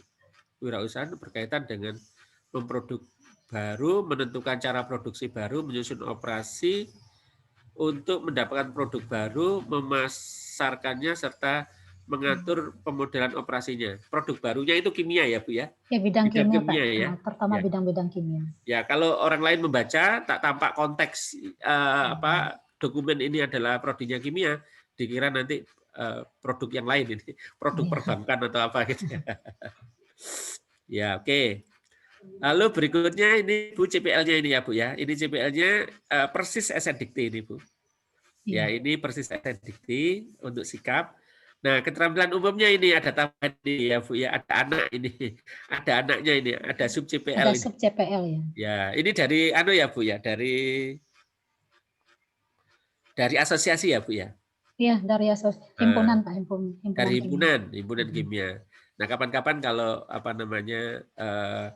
ada kesempatan untuk ketemu lagi dengan himpunan ya, mungkin perlu disarankan untuk menyusun CPL, gaya nyusunnya ya, gaya nyusunnya itu seperti cara menyusun CPL yang ada di lembaga akreditasi. Ibu perhatikan, lembaga-lembaga akreditasi itu kalau membuat CPL itu tidak ada anak-anak gini nih. Anak CPL gitu itu tidak ada. Ya, ini akan menyulitkan nanti dalam operasionalnya, Bu. Akan menyulitkan ya. Lebih baik kalau memang ini diperlukan ya nanti dibuat 2 item gitu ya, 2 item. Ya, 2 item ya kalau diperlukan. Gayanya itu. Ya kadang-kadang kan Bu, memang karena di himpunan atau di asosiasi prodi itu orang banyak Bu ya. Kita harus mengakomodasi pemikiran orang banyak sehingga CPL itu cenderung membengkak begini Bapak Ibu. Ya, membengkak. Ya. Nah, pada saat seperti itu ya saya sarankan menyusun CPL di himpunan itu ada narasumber yang bisa menengahi kalau terjadi seperti itu ya. Narasumber yang dari luar ya Bu ya, dari luar. Nah, itu oke Bu, ini masih ada banyak anaknya ini ya. Jadi CPL yang dihilangkan ya Pak ya? Ini. Oh, bukan dihilangkan kontennya ya Bu ya, tapi bukan yang anak-anaknya tadi yang sub CPL. Ya, maksudnya ditulis lagi di parafrase lagi gitu, ditulis lagi. Ya. Tapi tidak menghilangkan kontennya karena kalau menghilangkan kontennya itu kan berarti kita nanti punya standar lulusan yang tidak sama dengan prodi kimia yang lain kan. Iya, himpunan kimia.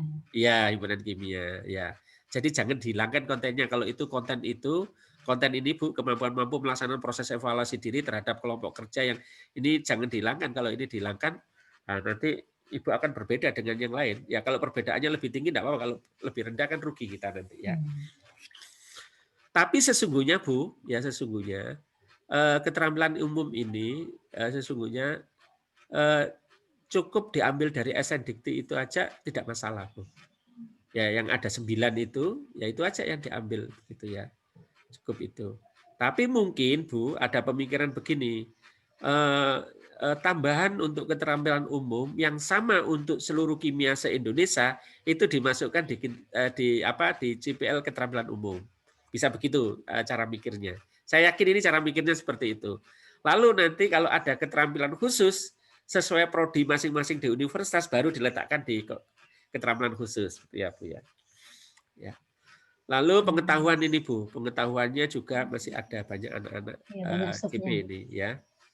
Banyak anak CP-nya. Lalu keterampilan khusus juga demikian ya. Ya. Ya Bu, ini saya melihatnya ini cukup berat ini untuk jangankan dicapai ya Bu ya. Ini untuk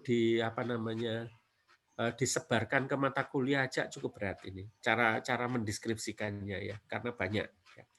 Lalu ini Bu, saya capaian pembelajaran prodi kimia ini lebih sederhana, ini ada 7 ini.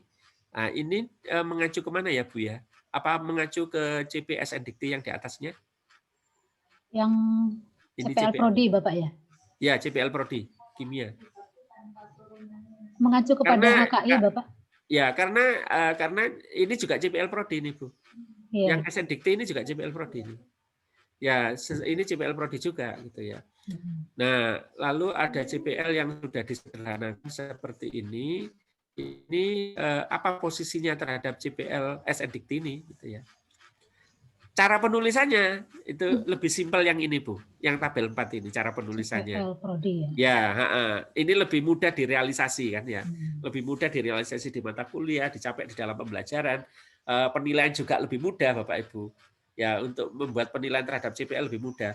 Kalau ini setengah mati nanti Bapak Ibu kalau penilaiannya itu berdasarkan CPL ya.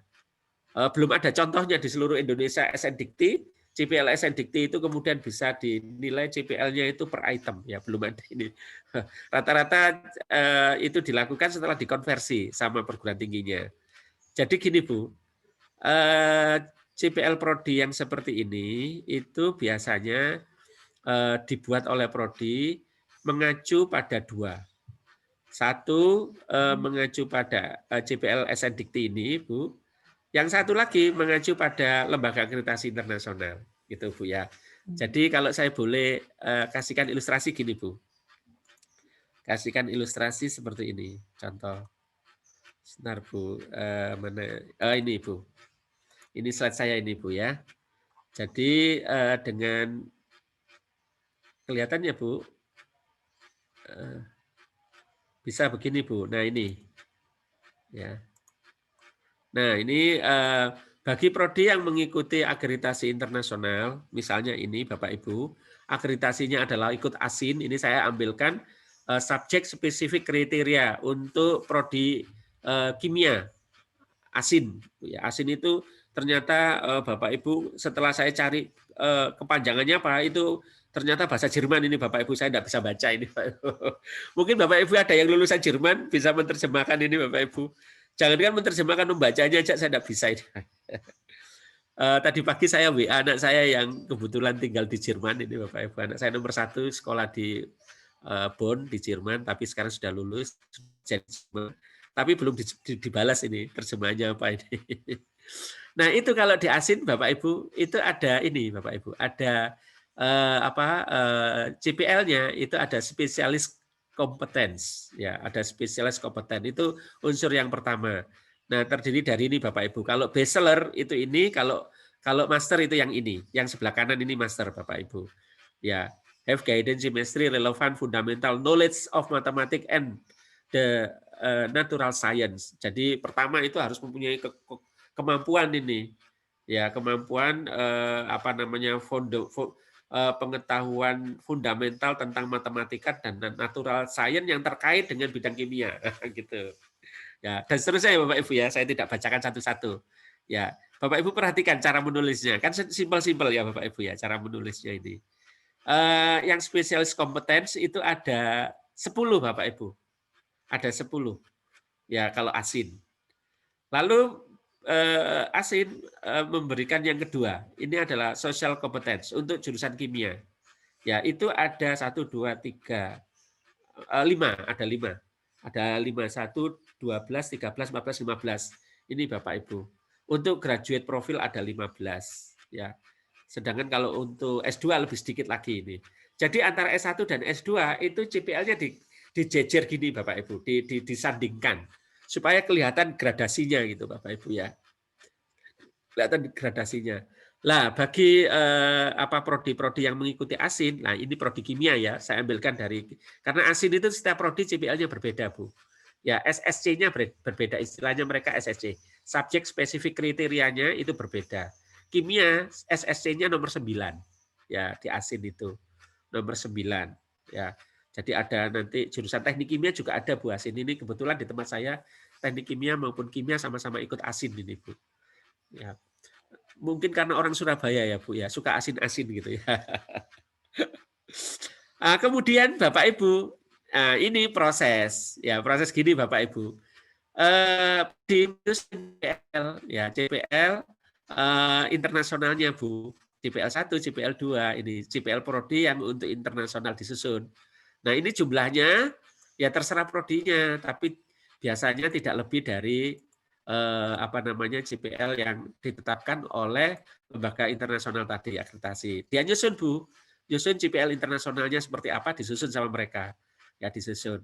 Nah, setelah selesai disusun lalu disandingkan dengan CPL SNDikti yang jumlahnya puluhan tadi Bapak Ibu. Dicari korelasinya. Ya, korelasinya dicari ini.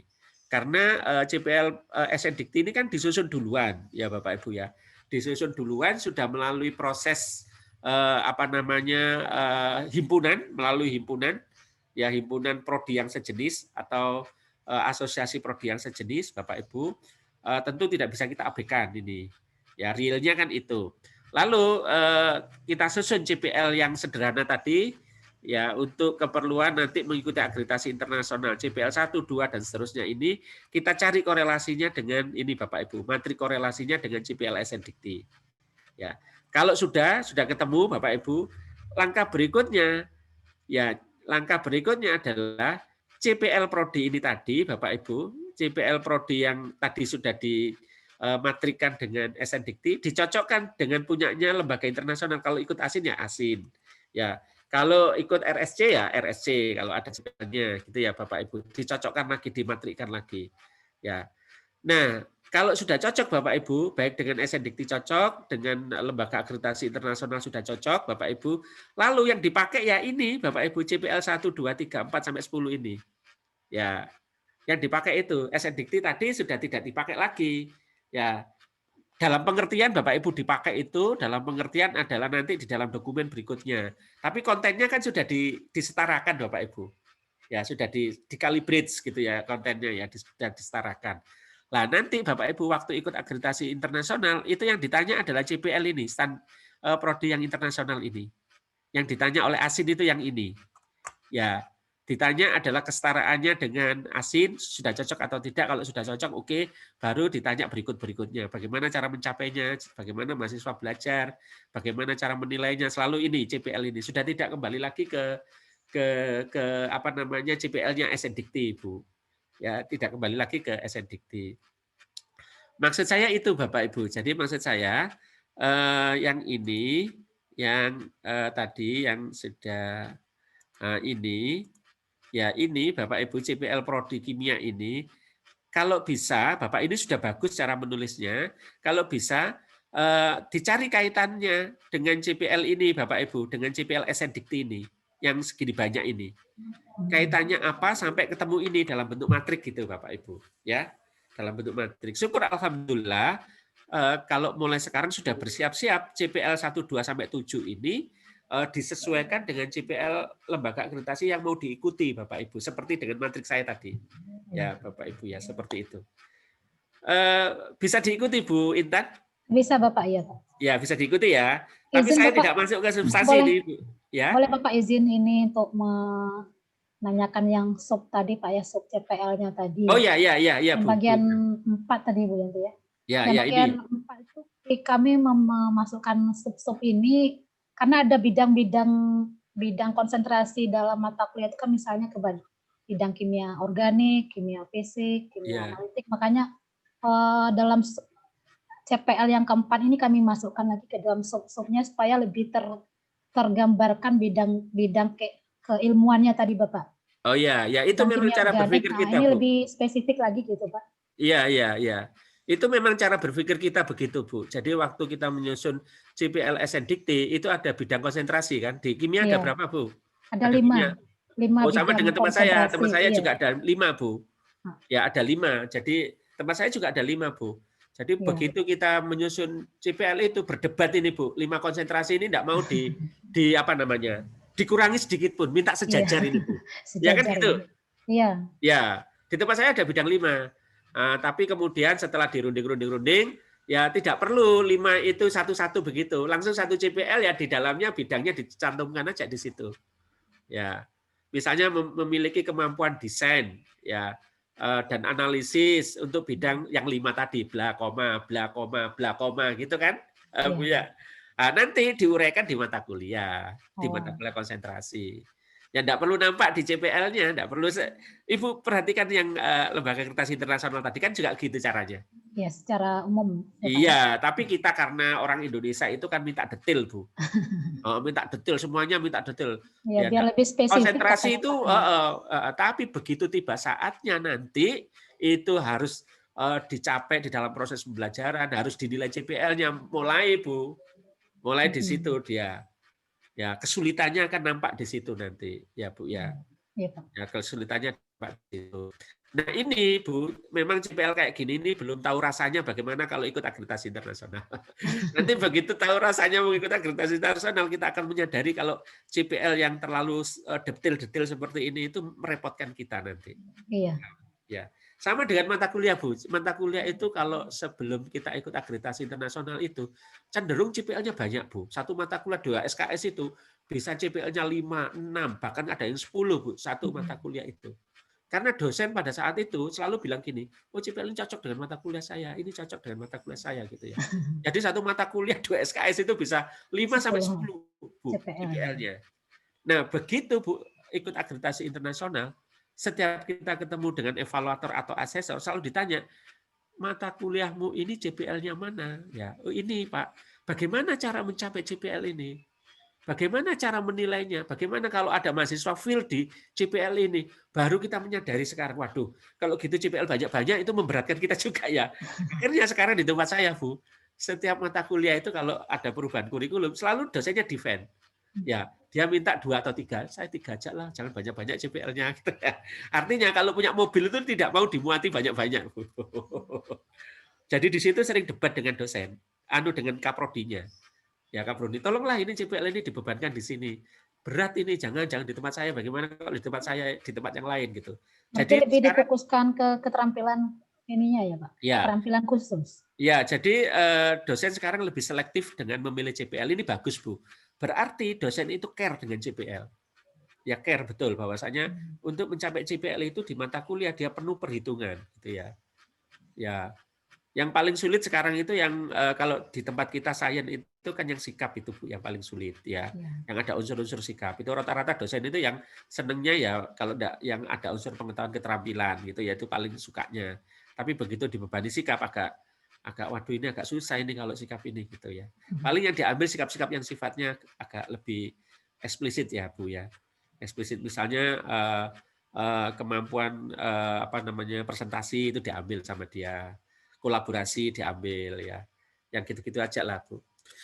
Nah, itu ya Bu ya komentar saya. Jadi gini Bu, komentar saya. CPL yang ini, yang CPL 1 sampai 7 ini ya Bu ya. Dicari korelasinya dengan CPL SN Dikti yang banyak itu tadi, ya Bu. Yang banyak itu tadi. Nah, saya sarankan Bu, kontennya tidak usah dibuang kalau itu kontennya itu masih relevan. Tetapi cara mendeskripsikannya itu disederhanakan ya.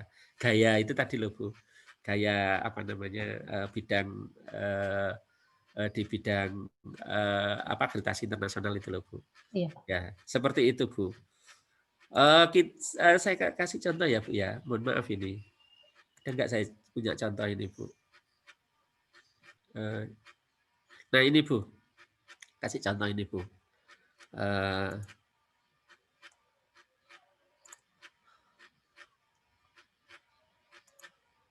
Nah ini Bu, ini mohon maaf ini, mungkin tulisannya kecilin. Ini mohon maaf ini contoh dari prodi saya ya Bu ya. Enggak apa-apa ya Bu ya, contoh saja kan, enggak usah dilihat isinya kan Bu ya. Iya.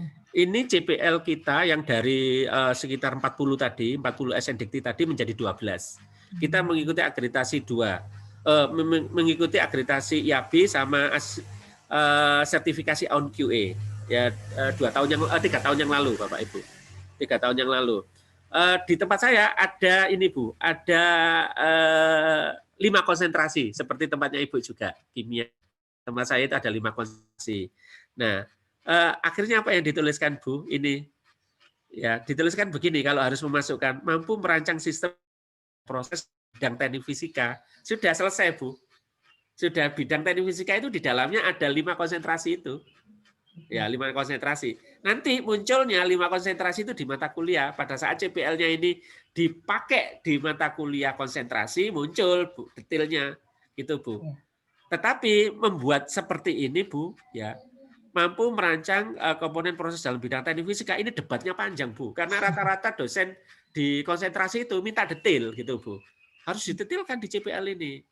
Didetailkan begitu. Tapi begitu tahu bahwasanya contoh-contoh dari lembaga akreditasi itu sifatnya umum begitu, akhirnya kita ikuti, Bapak Ibu, kita ikuti. Ya, seperti itu tekniknya, Bu. Mampu menggunakan teknik keterampilan dan peralatan kerekayasaan modern yang diperlukan dalam bidang teknik fisika. Nah, kita sudah sepakat ini. Kalau teknik fisika, di dalamnya ada 5 konsentrasi. Nah, gitu, Bu. Di dalamnya sudah mengandung 5 konsentrasi. Ya. Nah, ini sebagai contoh saja, Bu. Ya, sebagai contoh ini adalah CPL yang sudah dikonversi dari SNDikti, Bu, dari SNDikti karena kita memang punyanya CPL SNDikti, Bu. Kita memang punyanya. Ya, awalnya kan SNDikti itu. Lalu mau mengikuti akreditasi internasional dengan CPL tertentu. Maka ini kita buat di tengahnya kan, yang cocok dengan SNDikti kontennya, ya Bapak Ibu, lalu cocok juga dengan apa namanya ELO-nya atau CPL-nya lembaga internasional itu. Ya ini menjawab pertanyaan Ibu yang kemarin ya dari Riau kemarin ini, bagaimana cara mengkonversinya. Ya, nah kemudian Bu, setelah dapat akreditasi internasional, mana yang dijalankan CPL-nya? Ya ini Bu, ya yang CPL 1 sampai 12 ini kita jalankan. Kita sudah tidak kembali lagi ke cara penulisan CPL yang SNDikti tadi, sikap keterampilan sudah enggak, sudah. Tapi di dalam dokumen kurikulum kita ada, konversinya itu ada. Tidak kita buang, Bu. Ya, mengapa? Karena memang masih diperlukan untuk laporan-laporan PDPT dan sebagainya ya, Bu. Ikut ban PT masih harus ditunjukkan CPL yang itu. Ya, tapi orang ban PT sudah tahu, Bu, kalau CPL yang sudah lembaga mengikuti akreditasi internasional pasti SNDikti-nya sudah dikonversi, itu mereka sudah tahu, ya. Nah, ini contohnya ya, Bu ya. Jadi seperti itu, Bu. Bagaimana mendeskripsikan CPL, yang menuliskan CPL yang lebih sederhana. Kita membahas CPL ini agak panjang karena memang CPL ini adalah entry point dari kurikulum kita selanjutnya. Selanjutnya. Ada lagi pertanyaan Bu, silakan. Mungkin sebelum saya teruskan ke ke materi yang lain, Bu. Silakan Bu kalau ada pertanyaan. Bentar. Bu Haryanti mungkin sebagai dari prodi, mungkin ketua prodi. Ya, silakan ya dari prodi. Ya, ini pesertanya terus meningkat sampai 97 ini Bu. Silakan Bu. Oh ya Bapak, kalau boleh kita diskusi aja dulu Bapak ya? Oh iya, iya Bu, silakan Bu. Supaya saya juga kalau enggak diskusi saya bingung mau menyampaikan apa ini Bu. Oke Bapak Ibu, untuk peserta workshop, ya silakan saja. Silakan kita diskusi aja dulu Bapak Ibu. Boleh langsung bertanya ke Bapak narasumbernya atau boleh lewat chat ya. Nanti yang lewat chat saya bacakan, kalau yang mau bertanya langsung di via Zoom juga boleh. Ya, silakan Bapak Ibu. Assalamualaikum. Waalaikumsalam, Pak Widya Dharma. Ya, Dharma ya. Dari Silakan, Setia Bapak. Widya Dharma, Pak. Di mana ini Pak Setia Widya Dharma itu di mana kampusnya Pak? Setia Widya Dharma, Pak, Provinsi Sulawesi Utara, Manado, kota-kota Mubagu. Kita ujung timur, wilayah Indonesia Timur. Timur ya. Ya. Oh, Sulawesi Utara ya. jadi Belum nyampe saya pertanyaan, kayaknya Pak. ke sana. Materi yang Bapak bawakan tadi sangat bagus. Boleh nak kami dapat materinya lewat YouTube atau lewat apa seperti itu? Satu. Yang kedua, Pak, kami kebetulan sekolah tinggi baru bermohon untuk akreditasi institusi. Jadi masih banyak pekerjaan-pekerjaan yang kami bisa barter pikiran sama Pak Samsul, karena Pak Samsul ini profesional di bidang ini.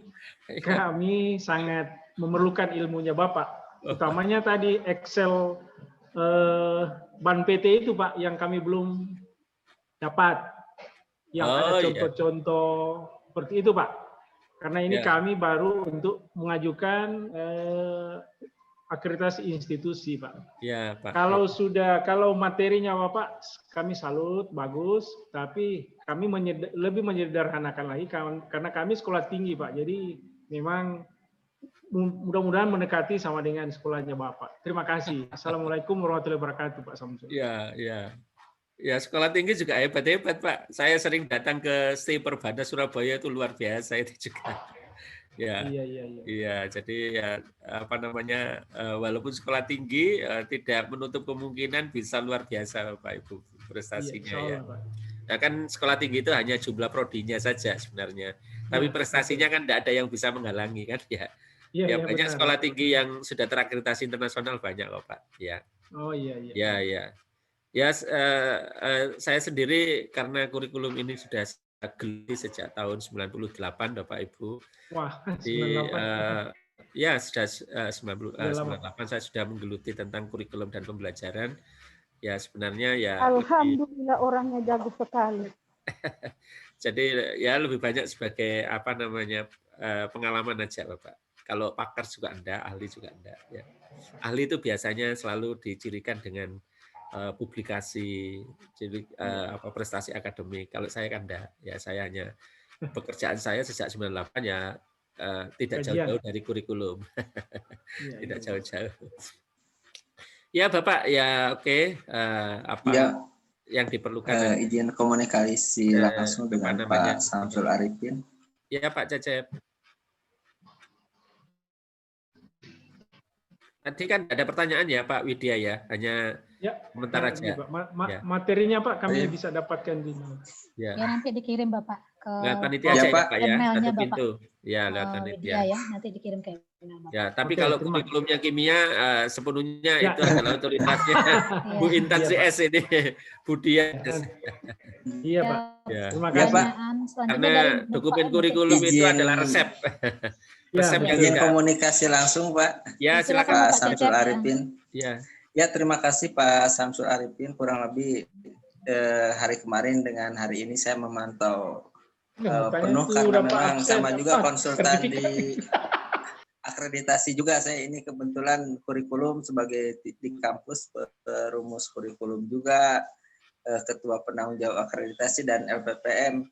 Ini Pak saya ingin dapat masukan khususnya terkait perubahan kurikulum ini kan berubah begitu cepat. Kemarin kita yang baru 1 tahun 2 tahun merubah ke KKNI, otomatis khusus untuk di prodi S1 ini kan masa studinya 4 tahun. Nah itu ketika KKNI yang sudah on progress 2 tahun terus sekarang ada sedikit formatur perubahan kurikulum. Nah ini bagaimana mengatasi permasalahan-permasalahan dalam sebaran mata kuliah sehingga menghasilkan itu permasalahan yang pertama. Permasalahan berikutnya ketika KKN itu masih dulu on progress 2 tahun otomatis sudah ada produk lama yang sudah 2 tahun, itu apakah dibiarkan yang kakak tingkatnya begitu saja dengan kurikulum lama atau berusaha memberikan tadi mata kuliah yang memang tidak terencana dari awal, yang insidental sekarang karena tuntutan Dudi itu link and match, kemudian kita masukkan. Terus yang ketiganya ini legalitas dengan aturan tersebut dengan operator PDDikti sekarang dengan lumayan terkait database PDDikti ini begitu rapih dan ketat juga. Nah, bagaimana dengan hal tersebut biar operator juga nggak kewalahan nanti untuk pelaporan PDDiktinya. Terima kasih Pak Samsul Arifin, alhamdulillah bisa berkomunikasi langsung. Iya Pak Cecep. Ditunggu di Kopertais 4 kalau ada acara dengan Prof. Uman. Iya, Kopertais 4 itu Jawa Barat ya Pak ya, Pak Cecep ya. Ya, saya kampus di bawah Kopertais. Iya, ya. Oh, Kopertais ya. Itu saja Pak. Iya, iya. Ya. Ya, baik Pak Cecep. Silakan Pak, terima kasih. Seperti kemarin kalau tidak saya sudah menyinggung, sebenarnya kurikulum kita ini Pak sejak tahun 2012 sejak peraturan Presiden tentang KKNI dan Undang-Undang 12 tahun 2012 tidak berubah, masih tetap menggunakan KKNI. Jadi hari ini pun Bapak kalau membuat kurikulum atau melakukan rekonstruksi kurikulum pegangannya tetap KKNI. Ya di mana pada saat merumuskan CPL. Ya CPL. Jadi CPL-nya itu tadi sikap dan keterampilan umum itu Bapak bisa adopsi dari SNDikti. Lalu pengetahuan dan keterampilan khusus Bapak rumuskan berdasarkan KKNI. Jadi tidak berubah KKNI-nya. Sampai hari ini mesti tetap harus dipakai KKNI-nya. Kalau tidak dipakai nanti bermasalah kurikulum kita ini. Ya, jadi tidak ada perubahan ini Bapak tentang KKNI. Masih berlaku, masih dipakai sampai hari ini. Ya. Paling mata kuliahnya aja ya gitu. Nah sekarang yang dengan Permendikbud yang baru, dengan kebijakan Merdeka Belajar Kampus Merdeka, seperti yang saya sampaikan kemarin, ada tambahan bentuk kegiatan pembelajaran. Nah itu Pak. Jadi di SNDikti itu ada standar proses, di dalam standar proses itu ada bentuk-bentuk pembelajaran. Nah kebijakan yang baru MBKM itu masuk ke bentuk pembelajaran. Jadi KKNI-nya tidak berubah, tetap KKNI dipakai. Jadi, bukan KKNI berubah menjadi kurikulum MBKM loh ya Bapak Ibu ya, bukan. Terus ini di kampus ada yang meresapel istilahnya itu mata kuliah baru, itu bagaimana dengan fenomena tersebut? Ya, mata kuliah baru boleh-boleh saja, tapi mata kuliah baru itu harus diawali dengan perubahan CPL. Ya Bapak, karena mata kuliah baru itu kan rentetannya dari CPL dan dari profil, DPL, bahan kajian, baru mata kuliah gitu Bapak Ibu. Mata kuliah baru tidak boleh nyelonong Bapak Ibu. Ya misalnya ada yang mengusulkan ini mata kuliah baru penting ini, teman dari industri atau dari dunia usaha. Lalu ada teman yang baru pulang sekolah S3 atau dari luar negeri atau dari mana, ini mata kuliah ini penting. Ya, oke penting, tapi kita periksa CPL-nya. Terkait tidak? Kalau tidak terkait ya dipending dulu mata kuliah yang penting itu. Atau begini, mata kuliah yang penting itu dibuatkan CPL-nya asalkan sesuai dengan mekanisme yang diatur di universitas. Karena merubah CPL di program studi itu kan ada mekanismenya Bapak yang diatur oleh panduan evaluasi kurikulum atau panduan pengembangan kurikulum di universitas ya. Itu ada apa namanya? Ada tata caranya, ada tahapan-tahapannya. Tidak bisa sewaktu-waktu dirubah karena kedatangan seseorang mau mengusulkan mata kuliah. Jadi mata kuliah baru di dalam kurikulum kita ada, tidak menjadi soal, asalkan memang ada kaitannya dengan CPL-nya. Ya, terhubung dengan... Kalau CPL sifatnya fleksibel, kemungkinan ketika perubahan sekarang begitu cepat, mungkin setelah dirumuskan mekanismenya sesuai bisa langsung merubah CPL gitu dalam jangka 2 tahun atau 1 tahun ke depan gitu. Kalau menurut Ban PT kan siklusnya 4-5 tahun ya Pak ya. Di Ban PT itu kan dikatakan bahwasanya kurikulum dalam hal ini CPL-nya juga, capaian pembelajarannya itu, profil capaian pembelajaran itu dilakukan evaluasi dan perubahan setidaknya 4-5 tahun. Ada perguruan tinggi yang menggunakan siklus 4 tahunan, ada perguruan tinggi yang menggunakan siklus 5 tahunan. Ya, itu silakan saja karena di Ban PT juga boleh melakukan 4-5 tahun ya. Nah itu yang tidak pernah saya lihat itu kalau CPL berubah-ubah setiap tahun itu yang saya belum pernah lihat di dalam kurikulum yang ada di tempat kita di Indonesia ya Bapak Ibu ya. Itu ya. Tapi apakah boleh ya? Ya, kalau selama itu merupakan tuntutan dari stakeholder, semestinya bisa-bisa saja. Ya, setiap tahun dilakukan peninjauan terhadap JPL. Ya, itu yang pertama terkait dengan mata kuliah dan JPL. Yang terkait dengan mahasiswa saya tadi nangkepnya masih lamat-lamat ini. Ya, misalnya kalau ada kurikulum baru atau hasil perubahan kurikulum ini, apakah berlaku untuk mahasiswa yang lama atau hanya berlaku untuk mahasiswa yang baru saja? Ya Pak, ya seperti itu. Nah itu juga perguruan tinggi terbelah menjadi dua ini Pak. Ada perguruan tinggi itu yang memberlakukan. Ya, terima kasih, sangat jelas sekali Pak. Ya, mahasiswa yang lama menggunakan kurikulum lama, mahasiswa baru menggunakan kurikulum baru. Ya, tetapi ada banyak perguruan tinggi yang tidak seperti itu. Jadi mahasiswa lama dan mahasiswa baru menggunakan kurikulum yang baru karena kurikulum yang lama sudah dikonversi menjadi kurikulum baru. Ya, ada seperti itu. Ya. Baik Bu Intan, kira-kira itu dari Pak Cecep tadi, Bu Intan. Ya, terima kasih Pak. Terima kasih Pak Cecep Hilman pertanyaannya ya. Izin Bapak untuk kita membacakan beberapa pertanyaan yang sudah ada di forum chat tadi ya, Bapak ya. Ya, Bu. Ya, Bu ini Intan. sudah masuk ada 3 pertanyaan Bapak. Yang pertama dari Bapak Saroyo Sumarto. Ya. Ini Bapak Saroyo menanyakan tentang. Oh iya, Pak Saroyo ini ya, sahabat saya ini Bu, dari Unsrat ini Bu. Iya, ini tidak dicantumkan dari instansinya. Iya. Nah, ada kegiatan di luar perguruan tinggi seperti magang atau mengambil mata kuliah dari program studi lain atau kegiatan lainnya. Nah, waktu ekivalensi apakah menggunakan nama kegiatan dan nama mata kuliah dari perguruan tinggi asal atau ditransfer ke dalam mata kuliah program studinya? Begitu pertanyaannya Bapak dari Bapak Saroyo Sumarto. Ya, ya Bu. Ya. Jadi kembali lagi tergantung pada kebijakan ya Bapak Ibu ya, Pak Saroyo ya. Jadi saya akan berikan contoh ini, contoh share ya.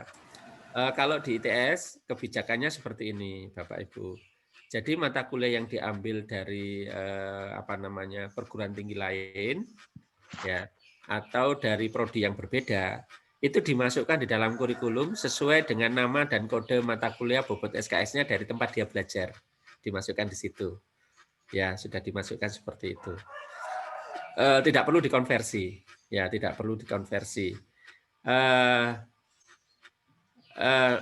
Di dalam kurikulumnya prodi di tempat saya, itu mata kuliah yang diambil di luar prodi, di kampus yang sama, atau di luar kampus atau di kampus yang berbeda itu hanya dikasih slot saja ya, diambil di dalam prodi 9 SKS ya, lalu yang di luar perguruan tinggi sekian SKS gitu ya Bapak Ibu.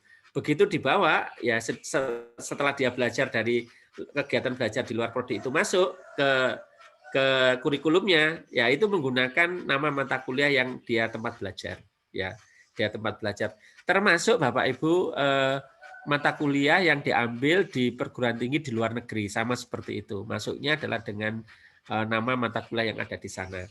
Tetapi kalau mata kuliah itu memang kontennya sama, Bapak Ibu, kontennya sama, ya, tetapi namanya berbeda, itu biasanya disetarakan dengan mata kuliah yang ada di dalam prodi. Ya. Waktu dia berangkat, dia mau belajar ini mata kuliah. Misalnya gini Bu, misalnya di tempat kami mata kuliahnya itu adalah wawasan teknologi, ya wawasan teknologi. Lalu di tempat lain itu di perguruan tinggi lain itu namanya adalah transformasi digital, ya namanya transformasi digital ini Bu. SKS-nya sama-sama 3 SKS. Dilihat kontennya sama Bu, konten transformasi digital sama wawasan teknologi sama. Maka pada saat dia selesai belajar di perguruan tinggi di luar kampus itu yang nama mata kuliahnya transformasi digital itu, waktu balik langsung pakai nama yang ada di dalam kurikulum. Karena kontennya sama. Ya, kontennya sama. Jadi menggunakan nama yang ada di dalam kurikulum. Ya. Tapi kalau namanya itu adalah sama, Bapak Ibu langsung dimasukkan saja, itu ya namanya sama dari tempat asalnya itu. Lalu ada mata kuliah yang diambil oleh mahasiswa di luar prodi, di luar perguruan tinggi, yang mata kuliahnya itu berbeda sama sekali. Misalnya contohnya gini, contohnya jurusan kimia atau jurusan teknik fisika mengambil mata kuliah manajemen. Nah, ini kan berbeda sama sekali nih. Ya, mengambil manajemen ini. Ya, begitu dia selesai belajar kembali ke kampus. Nah, itu yang dimasukkan adalah nama mata kuliah manajemen. Lah kok boleh mengambil manajemen? Ya, karena di kurikulum kita ada CPL yang terkait dengan kewirausahaan. Ya, CPL terkait dengan kemampuan kewirausahaan. Jadi kita terjemahkan manajemen itu, mata kuliah manajemen itu CPL-nya memberikan penguatan terhadap CPL kewirausahaan gitu. Karena di buku panduannya itu Bapak Ibu kan mengatakan bahwasanya mahasiswa belajar di luar prodi atau di luar kampus itu dalam rangka untuk mendapatkan kompetensi tambahan yang memberikan penguatan terhadap CPL yang ada di dalam prodinya itu. Ya. Jadi nanti bisa saja nanti lulusan kita dari jurusan kimia ya yang terjun dalam bidang kewirausahaan di bidang kimia, tapi dia punya tambahan ilmu kompetensi terkait dengan manajemen, terkait dengan akuntansi misalnya, boleh-boleh saja Bu, boleh saja. Ya asalkan memang ada hubungannya dengan CPL yang ada di prodi. Tetapi yang seperti itu kan dibatasi, tidak banyak-banyak kan Bu ya. Dan dibatasi oleh Mas Menterinya tadi kan dibatasi untuk seluruhnya maksimum, untuk seluruhnya 25%. Beliaunya tidak mengatakan maksimum. Untuk seluruhnya itu 25% Mas Menterinya. Kalau menurut Permendikbud seluruhnya itu tadi maksimum 40% ya. Kan dibatasi. Berarti nama mata kuliah itu kita masukkan ya Bapak ya? Ya Bu. Ya itu akan lebih fleksibel ya Bu ya, akan lebih fleksibel. Ya seperti itu ya.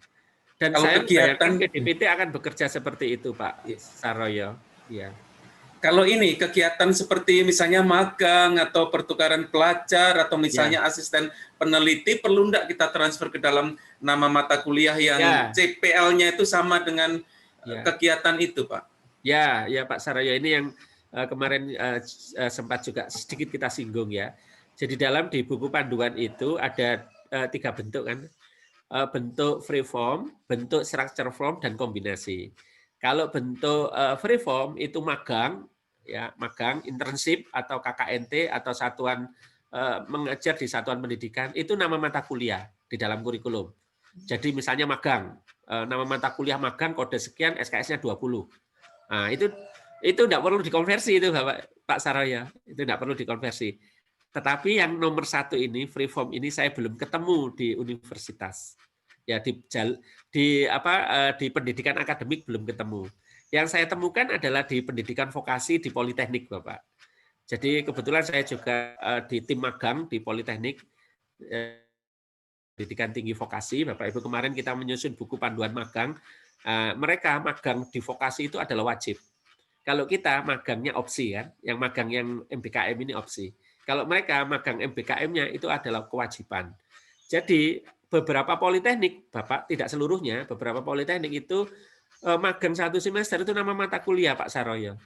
Jadi tidak perlu dikonversi ke mata kuliah, ya, tidak perlu. Nah, di tempat saya itu ada di ITS ada fakultas vokasi. Fakultas vokasi itu magangnya bisa 14 SKS, ya. Teknik kimia. Vokasi teknik kimia, di tempat saya ada Bu, ada teknik kimia vokasi Bu. Ya ini vokasi D3 tapi profesornya banyak Bu. Profesornya ada 3 atau 4 gitu ya. Tapi vokasi gitu. Jadi politeknik sebelum punya profesor, di tempat saya vokasi sudah punya profesor. Sudah lama profesornya. Salah satu profesornya sekarang jadi ketua LDikti 7 ini. Nah itu Bu, 14 SKS itu Pak Saroyo, itu adalah nama mata kuliah magang. Ya magang 14 SKS 1 semester. Ya, nah tidak perlu konversi. Tapi di jurusan teknik kimia ITS, Pak Ibu, yang sama-sama magang 1 semester, ya itu perlu dikonversi karena dia menggunakan model structure form. Jadi magangnya tadi Pak Saroyo di teknik kimia di petrokimia itu dia belajar tentang apa di situ. Lalu disepadankan dengan diekuivalenkan dengan mata kuliah apa saja. Kalau nanti tidak cocok, ya sama dosennya, nak kamu di petrokimia coba kamu belajar ini supaya cocok dengan mata kuliah ini. Waktu dia mengajukan proposal, Pak. Kan diawali dengan mengajukan proposal sebelum magang. Lalu sama dosen pembimbingnya diarahkan nanti magangnya itu tentang ini supaya cocok dengan mata kuliah ini gitu, Pak. Ya, supaya cocok dengan mata kuliah yang ada di dalam kurikulum. Lalu kalau nanti mahasiswanya sudah sesuai, oke.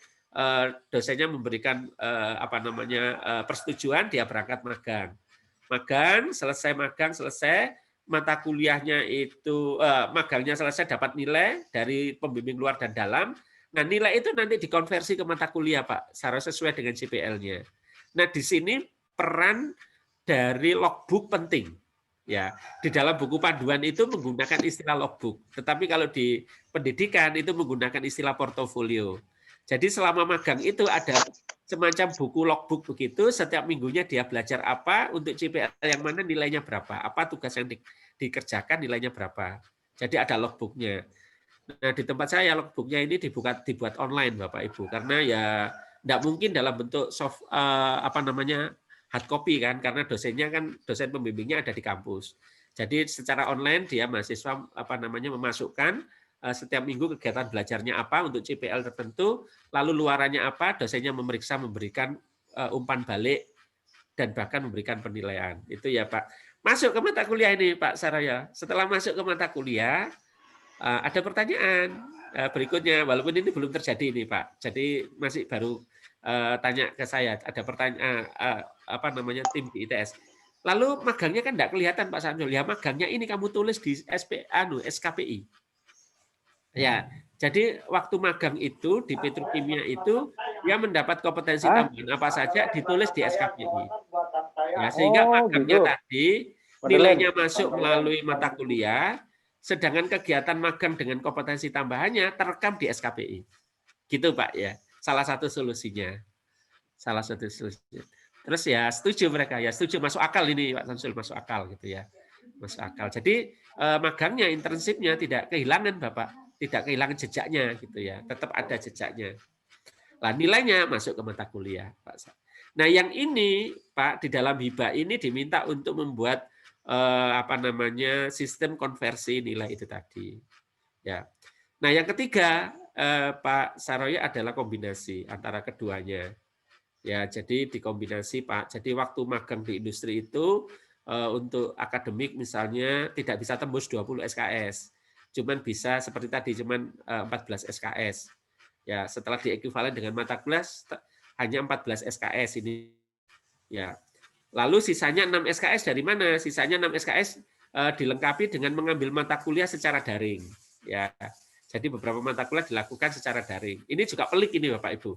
Ini juga pelik ini, memikirkan karena hitung-hitungannya prodi itu sering tidak nyampe 20 untuk magang itu. Sulit untuk mendapatkan mata kuliah yang dikonversi sampai 20 itu sulit, Bapak Ibu. Bahkan kadang-kadang sampai 10 saja ya konversi. Padahal dia punya jatah 20 ini. Nah, di SNDikti yang dikunci bukan SKS-nya, yang dikunci itu 1 semesternya, Pak. Bapak perhatikan, magang selama 1 semester ekivalen. Ekivalennya itu setara dengan 20 SKS. Jadi yang dikunci itu 1 semesternya. Lamanya, bukan besar SKS-nya. Lah, magangnya 1 semester, tapi hitung-hitungannya tidak bisa sampai 20. Misalnya tadi sampai 14 tadi. Berarti mahasiswa masih punya jatah 6 SKS. 6 SKS ini dia bisa mengambil mata kuliah lainnya yang dilakukan secara daring. Nah, karena itu yang terjadi, maka harus ada landasannya. Nah, kalau di tempat saya SK Rektor keluar. SK Rektor itu mengatakan bahwasanya mahasiswa bisa mengambil mata kuliah daring, pada full daring, maksudnya daring penuh, pada saat dia melaksanakan magang, pada saat bersamaan melaksanakan magang. Ya. Nah, kira-kira seperti itu, Pak Saroyo, jawaban saya sebagian dari sharing, di tempat saya sebagian dari permen, ya Pak. Terima kasih, Pak. Itu sama pada umumnya sama seperti apa yang saya sampaikan ke pimpinan universitas untuk menjalankan ini nanti. Karena sebenarnya kan karena pandemi ini, jadi kami agak terlambat. Jadi untuk yang kurikulum baru sekaligus menyiapkan MPKM itu sementara semester 2, sementara kurikulum lama itu belum kita ekivalensikan ke kurikulum baru karena pandemi ini, tetapi untuk pelaksanaan MPKM ya kita sudah jalan sih sebenarnya untuk kurikulum lama sebenarnya ya. Sekarang dipertegas lagi dengan MPKM ini. Terima kasih Pak. Sama-sama Pak. Ya, terima kasih Pak Saroyo. Ya, saya sering datang ke ini Bu, ke kampusnya beliaunya ini. Iya. Di masa sebelum pandemi gitu. Oke, kita lanjutkan ke pertanyaan kedua Bapak ya. Ya, silakan. Ya, ini dari Ibu Ahdiatul dari institusi Ya, dari Institusi Politeknik Negeri Ketapang, Kalimantan Barat. Dari Ketapang, Bapak. Ahdiatul. Pertanyaannya bagaimana menerapkan kurikulum Merdeka Belajar di dalam pendidikan vokasi